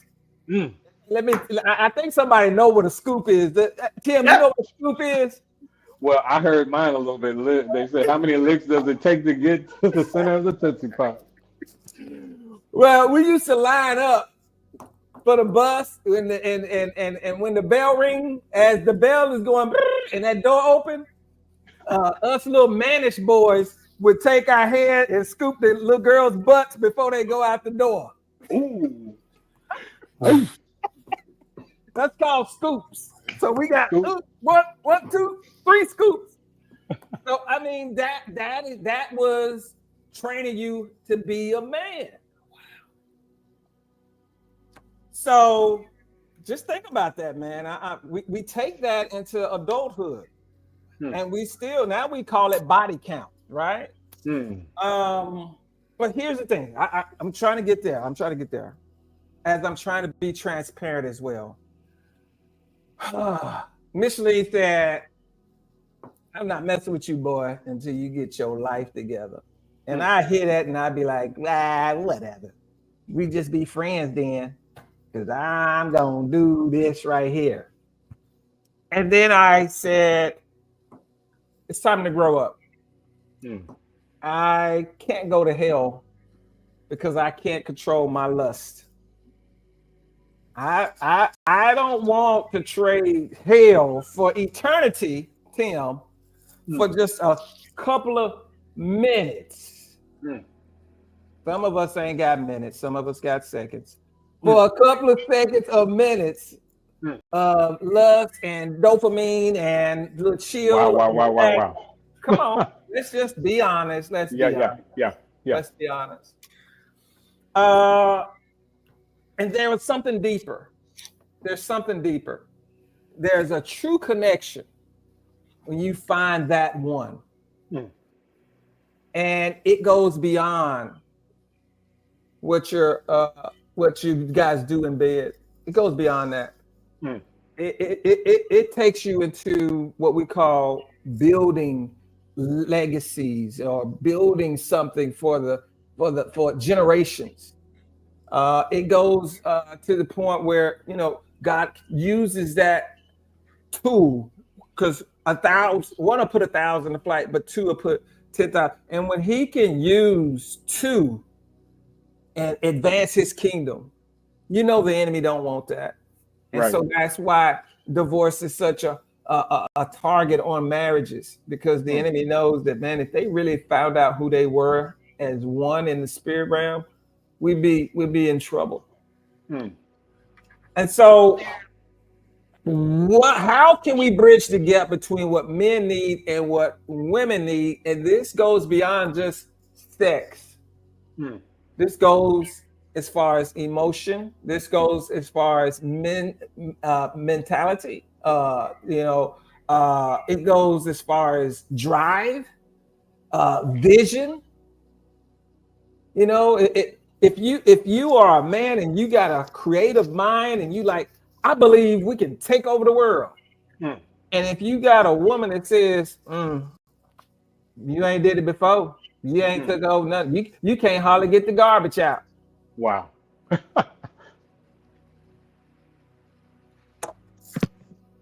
I leave it on the table. There it is. How can we bridge the gap between what men need and what women need in relationships? Are you equally yoked? That's a good question. Are you Well, supposed to be in relationship? well, I'll be honest. I'll be honest. My personal opinion.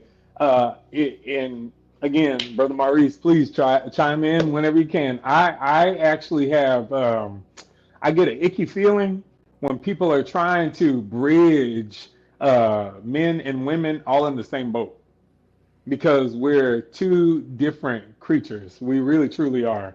And as far as like needs and wants and desires, they're going to be different as well. And what's going to dictate that is from where we come from. Some of us have had hard lives. Some people had it easy. Some expectations are a little on the high side, low side. And even with this whole thing of talking about respect, that respect part comes in there as well.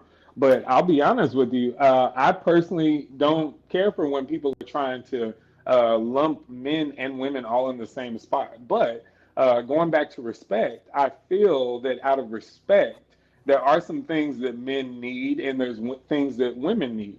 And I think if you have the respect for this individual to find out what it is that they actually do need, then you can actually start the process of building something, like you were saying, Brother Chris, when it comes to legacy.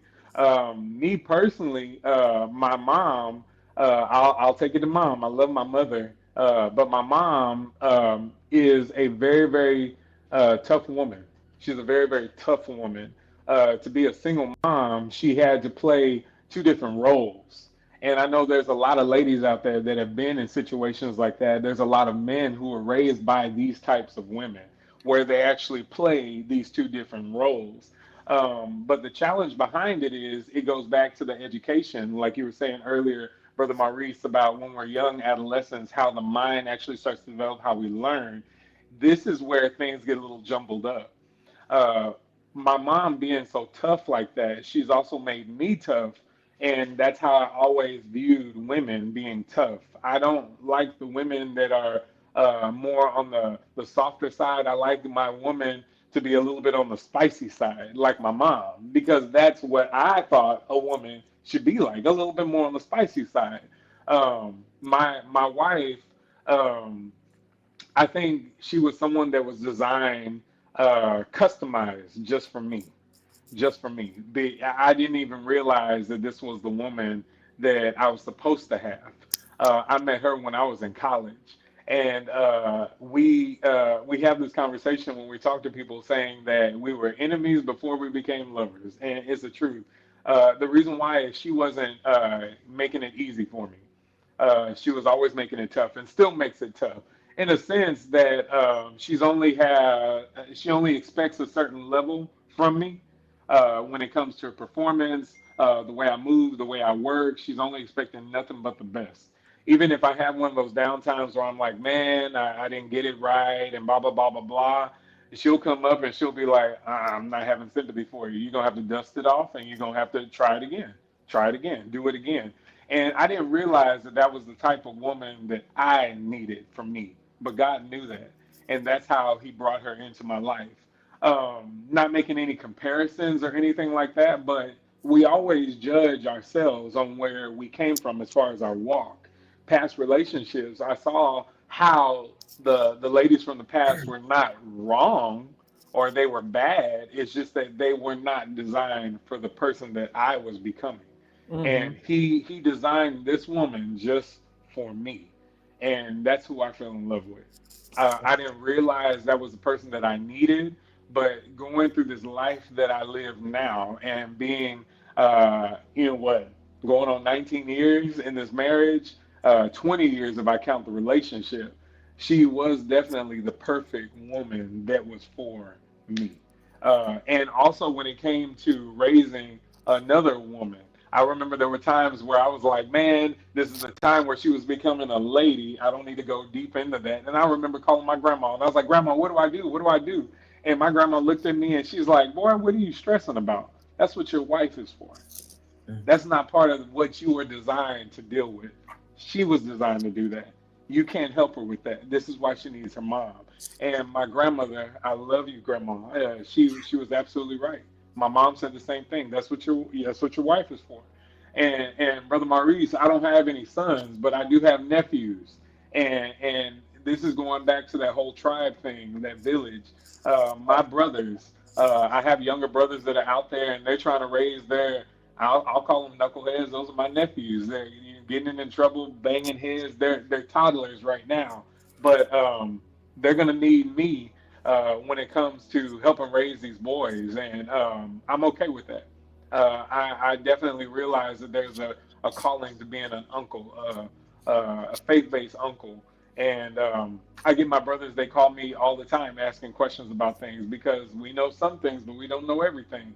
But I thank God that they actually thought of me, being the elder brother, having the experience of raising a child.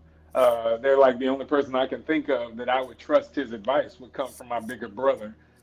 So again, when it comes to bridging that gap in relationships between men and women, I think it always boils down to respect.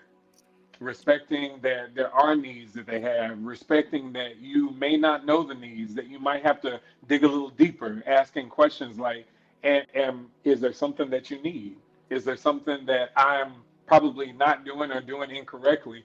I've been sharing with my daughter that I need her to be honest with me, even if she thinks it's going to make me mad, because I promise I'll be mad for just a little bit, but eventually Daddy will have to get over it.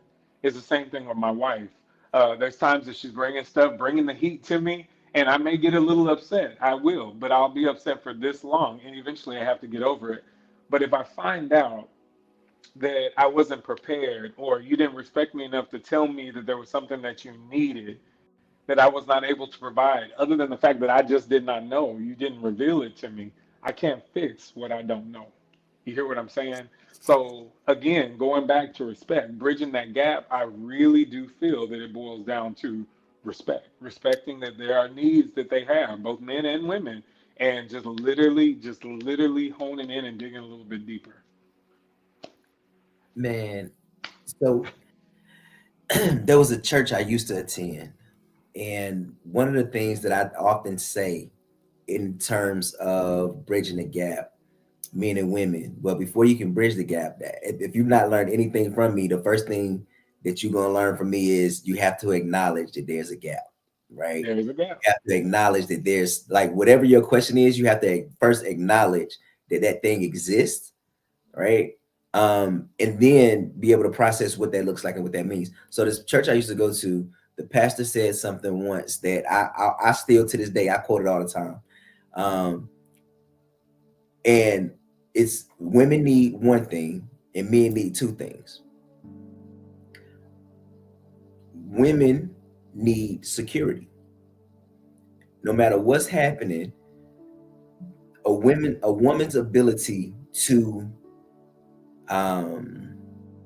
elevate, to a woman is a multiplier in herself, right? Whatever you give a woman, she takes what you give her and she creates, she recreates, she develops, she, you know, all, but it's around security, right? Her ability to create comes from a place of security, right? And so if you can tap into what helps a woman feel secure, be secure, know that she's secure in the relationship, you will see a woman flourish, right? And I love the way he framed that, because I think there's so much truth to that. And the, you know, for me in my life, what that's looked like growing up, just a young dude with a single mom, who worked tirelessly to make sure I had the things that I needed, and work, church, and home. To this day, that's still her, like her MO, right? Work, church, and home. Work, church, and home. She about to get married, so now it's like work, church, and home. But home ain't always her house. It might be her fiance house cooking dinner. And I'm like, hold up now. You doing you hey, put too much pep in your step over at that man's house. You know what I'm saying? But shout out to her, because I know she's happy right now, and that means the world to me. People always ask me like, bro, you 40 now, you know what I'm saying? Your mama talking about getting married. My mama ain't never been married. You know what I'm saying? She ain't dated since I was like 6. And so they like, how you feel? I'm like, bro, you look at my mama. My mama happy. You ain't gonna get this. My mama happy. What you want me to do? Anyway, but my mom, 21 questions. I never really played 21 questions, right? So my mom would always, where you going, who you gonna be with, when you coming back. I got to an age where that just was it. But I realized, like, that wasn't just her trying to keep me out of trouble. That was a part of it. The other part of it was she wanted to know, she needed to be secure in where her son was at, what her son was doing, what her son was involved in, and that kind of deal. That translated later into my relationship with my wife. When I first started dating my wife, she would start asking the questions. I'd be like, I'm not playing 21 questions. I said I'm going out with the fellas. I don't know when I'm coming back, but I ain't gonna be disrespectful with my time. But you know who I'm with. Like, you know, yeah, but you said you was going over there, but then when you come back and I hear the story, you went here, here, here, and here. What if something? And it literally took years of her explaining to me that when I'm out and about, especially in the city of Charlotte, especially in my unpolished life, and the things that I would do and the way that I would, you know, engage with people and activities and different things, it was like, well, if something happened on the west side and you said that you was on the east side, all right, I'm not as pressed about it because I know you on the east side. But if you come back and you tell me you was on the west side, and I know what was going on the west side, right? And so it was kind of one of those things where it was like, you know what? I want to secure her differently. I want to secure her better. Now, I don't always get it right. Still to this day, I was having this conversation earlier today. Like, I do a much better job now of like asking more questions so that I can give her more information. And for the life of me, I'm telling you, for the life of me, she still figures out questions to ask that I didn't think to ask. And it just bothers me that she still got more questions. And so now my end statement is, I'll say the things I gotta say, and then I'll go. And that's all the information I have. Just in case you got another question, I don't got an answer. You know what I'm saying? Like, I didn't go hold you. All right. Instead of asking me the question, tell me the question you would like. Hey, you know, I would have liked to have known X, Y, and Z.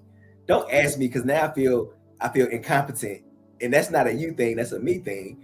But dang it, I thought I did good finally, and you still got a question. Like, how is that possible? And so again, security, right? Like that's a woman's greatest need, security, just like knowing that everything is good financially, spiritually, emotionally, sexually, just the whole gambit, like just securing that space, right? Men got 2 needs. everybody know a man needs sex. We ain't gonna, I ain't even gonna sugarcoat it. It is what it is, right? There's a innate. As a therapist, though, I'm learning that there are a lot of women who need sex. Like they have their sex drive is a lot different than what we were taught. That experience has been really interesting to listen to women talk about repressed sexuality because of they were taught to be good girls, and so they didn't experience or experiment and didn't know, and they have these desires, but they with a man who's not as exploratory and all this. So as a therapist, I get into a lot, and I like talking about sex anyway because sex is amazing. It was created to be amazing, and it is amazing. So sex is my jam. We can talk about sex all day, every day, right? But the other need that a man has, Timbo, to your point, is respect. Respect. Right?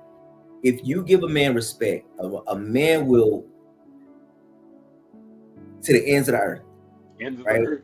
If Right. he feels uplifted, respected, this ride or die, that's about respect. You know what I'm saying? My down chick, that's about respect. You know what I'm saying? You know what I'm saying? Like all the language that you want to put around it is about respect. And so a man who feels respected by his significant other, by his woman, by his shorty, that man is probably more than often more willing to go beyond where he thought he could go in order to provide, to protect, to master his own, things and build and grow, and again, creating even more security for his family, right?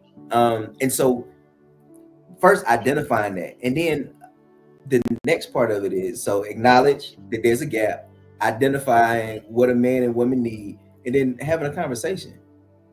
Again, to your point, Timbo, sometimes we'll mash it together and all right, this is just the generic version. That's like saying all black people like chicken, but my wife Exactly. is pescatarian. Yeah. And my thing is, you know what I'm saying? Like That's right. all black people like watermelon. My wife don't like she don't like the smell of watermelon. Me and my kids love watermelon. She'd be like, yeah, not like. So when you start putting things in boats and stuff like that, like, yeah, no, we can't do that. But at the same time, once you acknowledge some things, now how do you begin having conversations around what these concepts look like in me?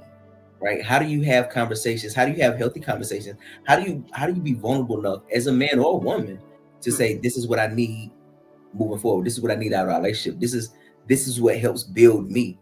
This is how, if you pour into me in this way, I feel as though this is what I believe is going to help me to grow. The conflict with that is when you begin to assert your expectation. And over the last year and a half, I've been talking to people about moving from expectation to agreement. Because when you say the things that you need, that's an expectation. It's not until the person says, I hear you and I'm willing to do something about it, that it becomes an agreement. And so you can't hold people to expectation because you're going to let yourself down. Right. But I can hold you accountable to the agreement that we have. Right. And so it's difficult sometimes because you might say something as a man, hey, this is what I need. And a woman might hear you. But if the action does not represent the effective takeaway from the conversation, then what happens? And then I'm gonna say this last part because I just, because I am who I am, and I know that this is Christian based, but I'm gonna say this because I think it's interesting because Chris started off with all men cheat and all of these concepts of Solomon and 500 wives and concubines and all these different things, and the Old Testament, none of them were Christian, right? New Testament, that's when Jesus came in. That idea of Christianity born. I'm not a theologian, so if I'm wrong, that's just my belief. That's the way I understand the Bible is written. I think it's interesting that in religious spaces, specifically in Western culture, that monogamy is the concept. Chris, even in your language, you said that men cheat, and then you brought up all of these other men who weren't cheating, right? Like none of the men that you talked about were cheating based off of their cultural belief systems and their traditions. And then cheating is, you went out here and got you a shorty, you know what I'm saying? That wasn't the case. with y'all, we monogamous, but now I'm out here doing X, Y, Z, and I ain't told you about it. Like, but what they were doing were a man who could provide was allowed to have as much as he could provide for, right? And so I think it's so interesting because I talk to couples who are in different lifestyles and all these different things. I got another black male therapist is really dope named Jerome Triplin, and he don't like saying that he's a sex therapist because it has such a negative connotation. Negative connotation. People go to, oh, you a sex therapist, that means something's wrong with me. And he's like, well, no, sex therapy, he's also he'll tell you part of the lifestyle, and I think he said he got a wife and a girlfriend. We just on a podcast like 2 weeks ago, so it's kind of really interesting. But he talks about, kink shaming and bondage and all these different things, and he talks about the lifestyle, right, of that space. And so I don't want to get into all that because that's, again, I know we in a specific space, but I think that it's really interesting how even in this space, talking about sex can almost feel taboo, because when you think about men and what they want sexually and what their experiences are and all this kind of stuff, it's like, well, how much can we actually talk about without it becoming, well, Morris, you can't talk about this, or you can't say certain things, but it's sex, right? If we was talking about my feelings being hurt, ain't no limits on that. You know what I'm saying? We was talking about, oh man, I feel like I'm inadequate as a man. Ain't no limits on that. But the moment I go, hey, well, sex is important, so let's talk about all of the things sex related. It's like, oh, well, maybe we ain't got to talk about all the things sex related. Maybe we just stay in this lane. Like, I talked to somebody some years back, and they say, yeah, if you have sex any other position other than missionary, you're going to hell. Yeah.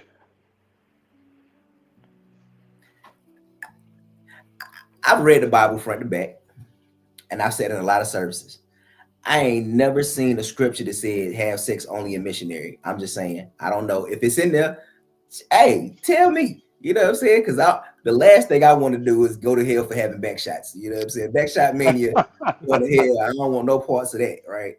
I got a lot of other reasons I'm probably not getting a well done, my good and faithful servant. But if it shouldn't be back shots, is all I'm saying. And sorry, I know this is a tangent, but I think it's so interesting how, Chris, you brought up this idea and then talked about men who weren't cheating, right? Philosophically, the way that kind of came out was like, interesting. I also thought it was interesting, again, non-judgmental, because I think this goes to, just kind of how we are socialized. You and your friends talked about getting scoops, right?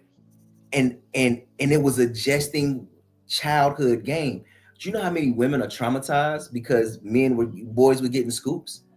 You know how many women have talked about, some boy grabbed a breast, and even in the childhood games we play, hide and go get it, and all of it, like there's so many things that we did in our youth, again, foundationally, because again, it became the building blocks of how we started seeing and sexualizing, objectifying women, you know what I'm saying, and what we do and how we do it. And it was like, oh yeah, it was just scoops, man. It wasn't nothing serious. But that girl might have went home and like falling apart. Naturally only want to wear sweaters and corduroys, and and she's scared for anybody to look at her. Like, again, this is just one of those things where it's like, man, think about how we socialize ourselves as guys, but then women are also socialized as young girls. And then what does that look like in adulthood? Bringing it back full circle, being able to have conversations about what your experiences were when you were young.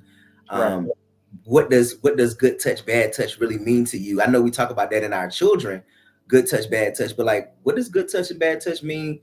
Some women don't want you to put your hands in certain places on their body because it's not appealing to them, right?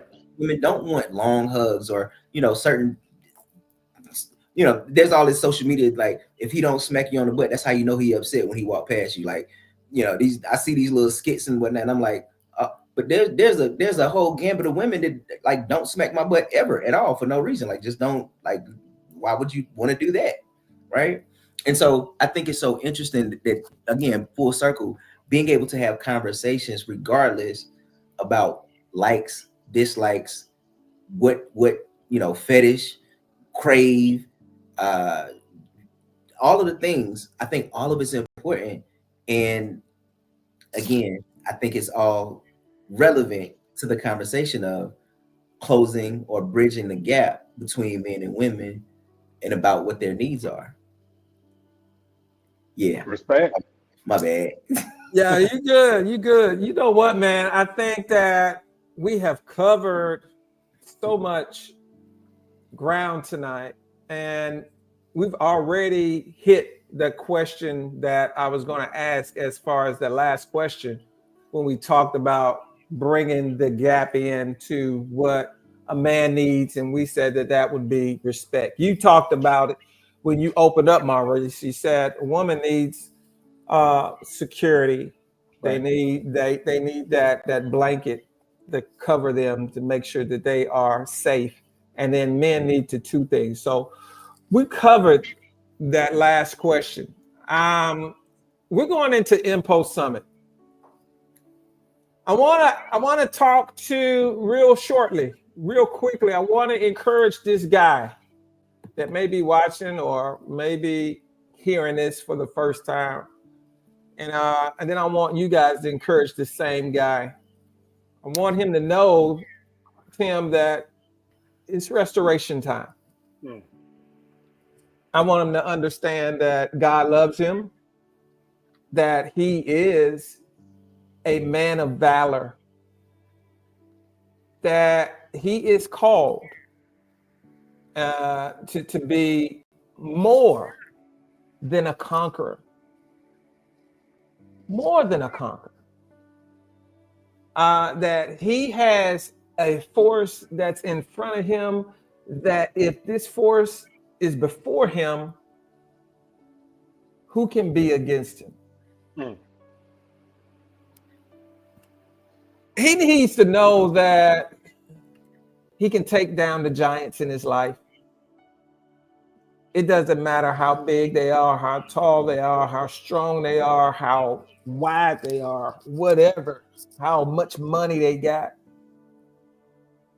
how handsome they are. That what is for you is for you.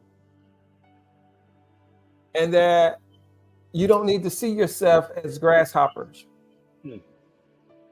And you are an inheritance to the land, the good land of milk and honey, where the fruit is just real big and plump and juicy, and there is no lack, there is no scarcity. You don't have to be afraid of they got more than me. But because your father is who he is, you already have it. And so there's a mindset, there's a shift that needs to happen. But you can get that when you get around brothers like Tim, Maurice, where we're speaking life, we're not speaking death over you. Hmm. And we're asking you, man, come on in the room, take a pause from life as the way you know it. Take a pause from that and join us for an hour and mentorship at Impost Summit in Charlotte, North Carolina, September 27th through the 29th. And come get restored.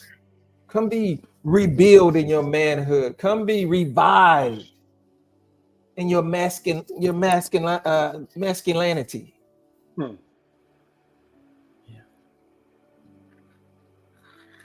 It's time.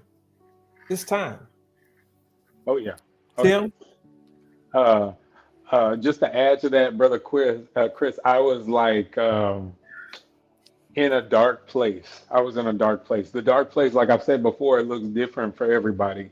And the gentlemen or gentlemen that are actually listening right now, I want you to know that that dark place for me has always managed and dictated how I move in this crazy thing that we call life. It really truly has. But I'm very, very proud to say that I am under new management. Something else is actually moving me in the way that I am being called to move. You hear what I'm saying? I think that you are also in this dark place as well. Like I said, it looks different for everybody. And it is really managing and dictating all of the moves. It's actually blocking you from a lot of blessings that are actually there for you. Like Brother Chris was saying, if it is there for you, it is there for you. God said it, and that is it. So I want you to be restored. I want you to be under new management as well. I want you to be led by something totally different. I want you to be embraced in this tribe that we call the brotherhood with the men on pause when you get to impulse. I'm gonna be honest with you. I personally have never been to men on pause, but I'll be honest with you. Everything that I've experienced tonight, everything that I've experienced so far from just conversation and connection through impulse and the social circle with social media, if it's anything like this, then I am too excited about Men on Pause. I'm really, really excited about Impulse Summit. And I want to be honest with you, I'm not just saying it because anyone has told me to say that, because it isn't. This is just me speaking off of my heart. It is going to be one epic event that you definitely don't want to miss. And I'm not just saying it because Brother Maurice is going to be there. I'm not just saying it because Brother Chris is going to be there. I'm not just saying it because I'm going to be there, because I'm making sure this green hair is on point. I'm just saying it because it is 100% the truth, which is what we have been talking about in this entire discussion. Living your truth, embracing your truth, celebrating the truth, celebrating just you being uniquely you, how you were designed. And I'm ready for you, my brother. I'm really, really, really ready for you. I want to embrace you. I want to hug you. I have very, very strong faith in saying that. I can honestly say I love you. I don't know where you are right now in your dark place, but I'm inviting you to personally come and be a part of it. Man, what do I add to that, right? Like, I mean, here's what I add. You know, life is both long and short, right? Um, Chris talked about being but a vapor, right, earlier on. And while life definitely feels long, there are times where you look back and go, man, that was just, and then you realize it was 30 years ago, Wow. right? Like it felt like it was just like 2, 3 years ago. And it's like, oh no, that's been 15 years, right? Life is both long and short. The decisions that you make today impact your tomorrow. Mm. There's no decision that you're going to make moving forward that's going to impact your yesterday. It just ain't. It's not how that. It's not designed that way. Wow. And so the opportunity to the men who are listening to this, going, is it worth it? Is there value there? I'm gonna be transparent. I asked one of the administrative members of the Impulse Summit, what is the value specifically for a mental health professional to invest and support a program like Impulse Summit? She said, I'm gonna tell the team that send me that message. I want you to text it to me just the way you said it. So I wanna ask the team. She said, but before I even ask them, I'm gonna tell you. And what we talked about was the impact of what you all do as a profession, the opportunity to create therapeutic and transformative spaces where people get to walk in, shed just whatever they're dealing with, and have a true moment that can be life changing. And it sold me. I think that what you all do as professionals is absolutely therapeutic. I think it's transformational. I think it is an opportunity to show up, care for, love on, give perspective, grant insight. It's so much more than just a hairstyle. It's so much more than skincare. It's so much more than scalp care. It's so much more than a fresh line or um, cut fades and all the things, like it's color, like it's so much more than that, right? That experience of being loved on, man, you know, some people don't get that. Some people literally don't have an opportunity where someone is intentionally caring for them in a way that allows them to leave less heavy than when they walked in. And so the people who are called to this work, who are professional in this work, who invest in themselves so they can enhance their capabilities to do the work. This is an opportunity for you to come, to show up, to learn, to network, to grow, to build a village of other professionals who are also like-minded. And not for nothing, I'm gonna be there. And what you'll get beyond the business practices, the techniques, the skill sets, you'll also get an opportunity to interact with a mental health professional who literally is just a person. I tell people I was human before I was a therapist. I'm gonna be a human when I retire from being a therapist.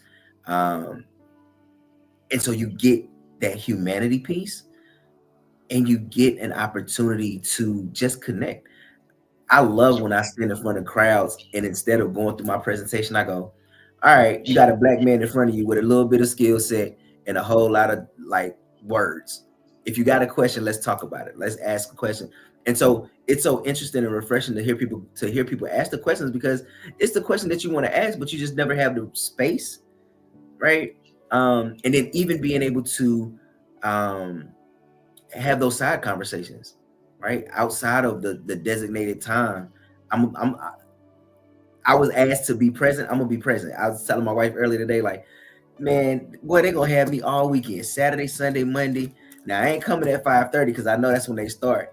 And the person I said that to last week was like, actually, we start at 6. I was like, yeah, all right.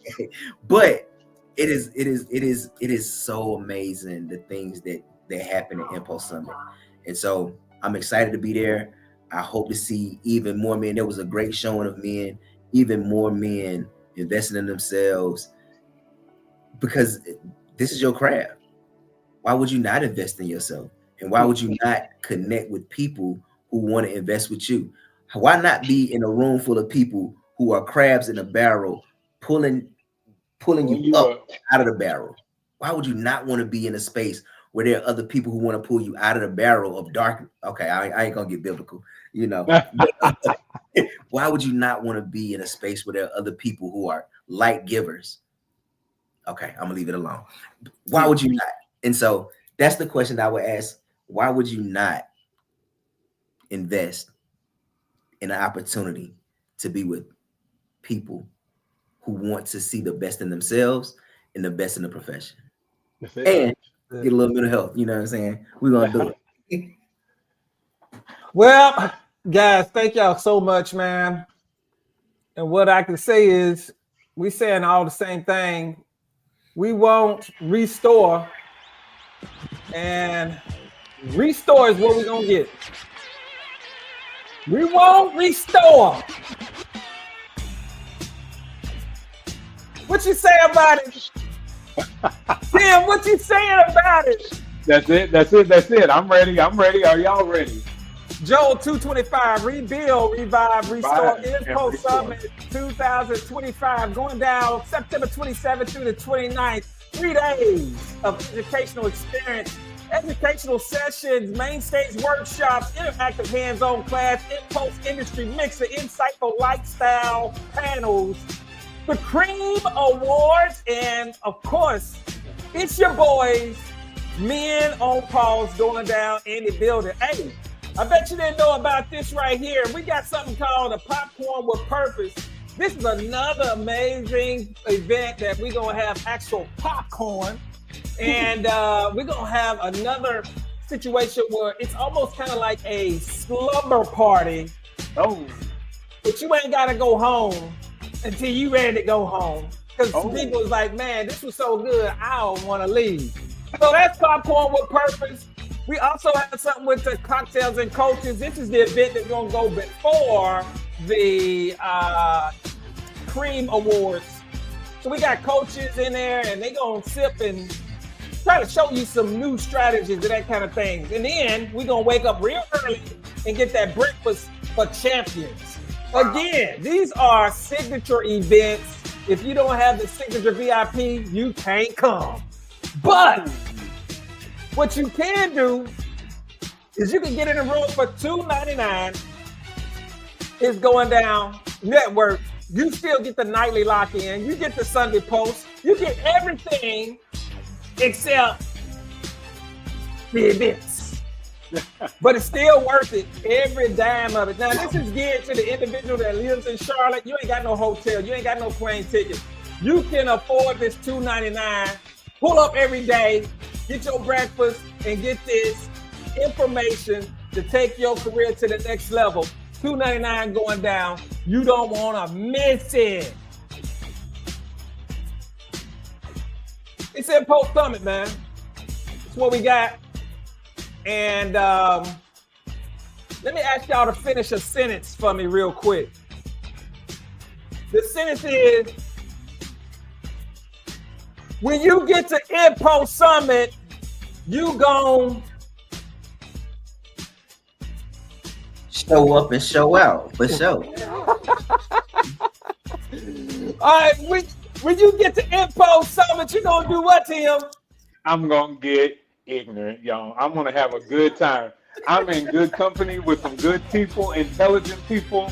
There's literally all this energy all under one roof. I definitely have to get ignorant. I want to talk to every single person up in there. I need business cards. I'm gonna need social media stuff. We're gonna become family, y'all. And when in doubt, if you have a peach cobbler or if you having a family reunion, I'm expecting everybody to invite me because I literally want to be there. That's all I'm gonna say. I'm from the South, y'all. If you cool with me, we family, we having a good time. It's going down, man. Don't y'all miss it. It's saying we want it. We won't restore. I don't think nobody don't want to be restored, Tim. I don't think nobody don't want their stuff back, Maurice. I want it all, man. Everybody wants it. Everybody wants it. I want it for everybody, too. I want them to get it back. Come get it. Charlotte, North Carolina. Impo Summit, Micheline Barber. Going down. Hey, man, I love you guys, bro. I love you, man. Too, my brothers. A pleasure. A pleasure.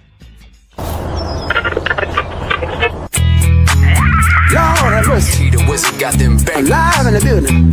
Yeah, yeah. I dance on my dance up. You ready? Where them fans at? Where them fans at? Where them fans at? Hit me one time. Oh, oh, oh, oh, oh. I got my boots on the ground.